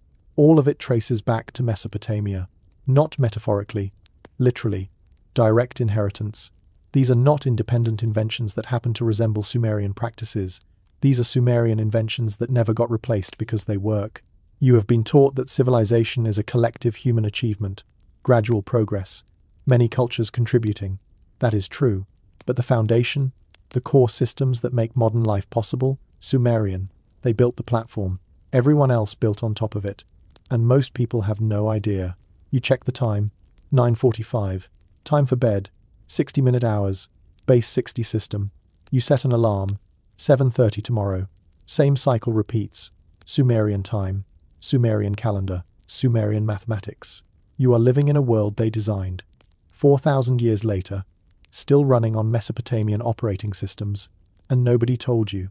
Because acknowledging how much we owe them means acknowledging how advanced they were, how complete their knowledge was, how little we have actually invented versus inherited. Your daily life is proof. The Sumerians were not primitive. They were not lucky. They built civilization. And we are still using the blueprint every single day. Without knowing it, you are Sumerian. The official timeline of human civilization is simple, clean, linear. It goes like this. 200,000 years ago, anatomically modern humans appear in Africa. For the next 190,000 years, they do almost nothing. Small tribes, hunter-gatherers, stone tools, minimal progress. Then, around 10,000 BC, the last ice age ends. Climate warms, agriculture begins, permanent settlements, gradual development. Villages become towns, towns become cities. By 3500 BC, civilization emerges in Mesopotamia. Writing, law, architecture, astronomy, mathematics. This is the narrative taught in every textbook. Slow evolution, incremental progress, humanity gradually figuring things out over millennia. Except the evidence does not support it. Göbekli Tepe, southeastern Turkey, 11,500 years old. Massive stone pillars arranged in circular formations. Pillars weighing up to 20 tons, carved with detailed animal reliefs. Sophisticated stoneworking, astronomical alignments, built by people who, according to the official timeline, were primitive hunter-gatherers with no agriculture, no cities, no organization. Yet they quarried multi-ton stones, transported them, erected them in precise geometric patterns, carved intricate designs, and then, after 1,000 years of use, deliberately buried the entire site, intentionally, filled in with rubble, preserved underground. Why? Who buries their most important ceremonial center? Why go through the effort of constructing something monumental only to destroy and bury it? Unless it was not destruction, unless it was preservation, hiding something, protecting it from what came next. 12,800 years ago, the Younger Dryas impact event. Geological evidence shows massive climate disruption, temperature drop, megafauna extinction, human population bottleneck, ice core data, sediment layers, widespread burning. Something catastrophic happened. Global in scale. Graham Hancock proposes a comet impact. Fragmented comet striking North America. Ice sheet impact. Instantaneous melting. Massive flooding. Climate chaos. The event that ended the Ice Age violently instead of gradually. Göbekli Tepe was built right after this event, as if survivors of a destroyed civilization gathered, rebuilt what they could, and then buried it to preserve the knowledge for future generations. Then we jump to Mesopotamia, 5400 BC, Eridu, the first city. According to the timeline, humanity went from hunter-gatherers at Göbekli Tepe to urban civilization in Sumer in 6,000 years. Except there is no developmental phase, no gradual progression. Eridu appears fully formed. Advanced construction, sophisticated water management, urban planning. The Ubaid culture exists before Eridu. Simple farmers, basic pottery. Then, sudden break, different pottery, different architecture, different knowledge base, not evolution, replacement. Sumer appears with writing, base 60 mathematics, astronomical knowledge, legal codes, architectural engineering, and irrigation technology, all at once. No learning curve, no trial and error, complete systems from the start. This is impossible under the gradual development model. Civilizations do not work that way. Egypt took 2,000 years to develop from early agriculture to pyramid construction. China took 1,500 years. Mesoamerica, over 1,000. Sumer did it instantly. Unless Sumer did not develop it, unless Sumer inherited it, the Sumerian king list supports this. It describes 8 kings ruling before the flood, 241,000 years. Academic dismissal calls it mythology, but the post-flood section is historically accurate. Why trust half the document and dismiss the other half? What if the numbers represent something else? Astronomical cycles, dynastic counts, encoded information we do not understand because we lack the context? Or what if there was a pre-flood civilization, advanced, technologically sophisticated, destroyed in the Younger Dryas event, survivors scattered? Some went to Turkey and built Göbekli Tepe. Some went to Mesopotamia and founded Eridu. They carried knowledge, astronomy, mathematics, engineering, agriculture, writing. They did not invent these things after the flood. They remembered them from before. This explains everything the mainstream timeline cannot. Why Sumerian knowledge appears complete. Why there is no developmental phase. Why they claim it was given, not discovered. Because it was given. By survivors who remembered. The flood myths support this. Over 200 cultures worldwide have flood narratives. Different continents, isolated populations, all describing the same event. Catastrophic deluge. Few survivors. Restart of civilization. Either every culture independently invented the same story, or they are all remembering the same event. The Younger Dryas flooding. Sea levels rising 300 feet. Coastal civilizations drowned. Only inland populations surviving. The timeline does not work because we are missing a chapter. The chapter before the flood. The civilization that existed during the Ice Age. The people who built monuments we have not found because they are under 300 feet of ocean. The Persian Gulf was dry land during the Ice Age. The coastline extended 100 miles south. Cities could have existed there. Now, underwater. The Sumerians said their knowledge came from the Apkallu who emerged from the sea. What if that is literal? What if the knowledge came from cities now submerged beneath the Persian Gulf? Nobody is looking. Underwater archaeology is expensive, difficult. The Persian Gulf is politically unstable. Permission to survey requires navigating Iraqi, Iranian, Kuwaiti, and Saudi bureaucracies. So it does not happen. The evidence sits on the seafloor, unexamined. While academics insist civilization started in 3500 BC, because that is when our current evidence begins. But absence of evidence is not evidence of absence. Just because we have not found pre-flood cities does not mean they did not exist. It means we have not looked in the right places. The timeline that does not work is not a problem with the evidence. It is a problem with the model. The model assumes gradual development, independent invention, human progress through trial and error. The evidence shows sudden appearance, complete knowledge, inherited systems, survivors, rebuilding. Göbekli Tepe to Sumer is not 6,000 years of slow progress. It is 6,000 years of recovery. Scattered survivors regrouping, preserving what they can, passing it down, until enough stability returns to build cities again. Eridu is not the first city. It is the first city after the reset. The first attempt to restore what was lost. The Sumerians knew this. They wrote it down. Before the flood, civilization existed. After the flood, kingship was lowered from heaven again. Not for the first time. Again, the timeline does not work because we are reading it wrong. We are starting the clock at the wrong moment. Civilization did not begin in Mesopotamia. It restarted there, and the proof is buried underwater, waiting for someone brave enough to look. What if everything we have been taught is backwards? What if human civilization did not begin with Sumer? What if Sumer was the continuation of something older, something destroyed in a cataclysm we barely understand. What if the Sumerians were not primitive people making up stories about gods? What if they were survivors of an advanced civilization, recording their history the best way they could? What if the Anunnaki were real? Not metaphors, not symbols. Real entities who possessed knowledge far beyond what Bronze Age humans should have. Knowledge of astronomy, requiring millennia of observation. Mathematics that would not be rediscovered for 3,000 years. Engineering techniques we still cannot replicate. Genetic understanding, encoded in creation myths, that describe mixing essence to create workers. What if the tablets are not mythology? What if they are testimony? That is the forbidden question. The one that gets you dismissed, laughed out of academia, labeled a pseudoscientist, a conspiracy theorist, a crank, because if the Sumerians were right, the entire foundation of modern archaeology collapses. The timeline is wrong. The development model is wrong. The assumption that humans independently invented civilization is wrong. We were taught, we were given knowledge, we were, according to the texts themselves, created for a purpose, and that is unacceptable, because it means we are not the pinnacle of evolution. We are not the masters of our own destiny.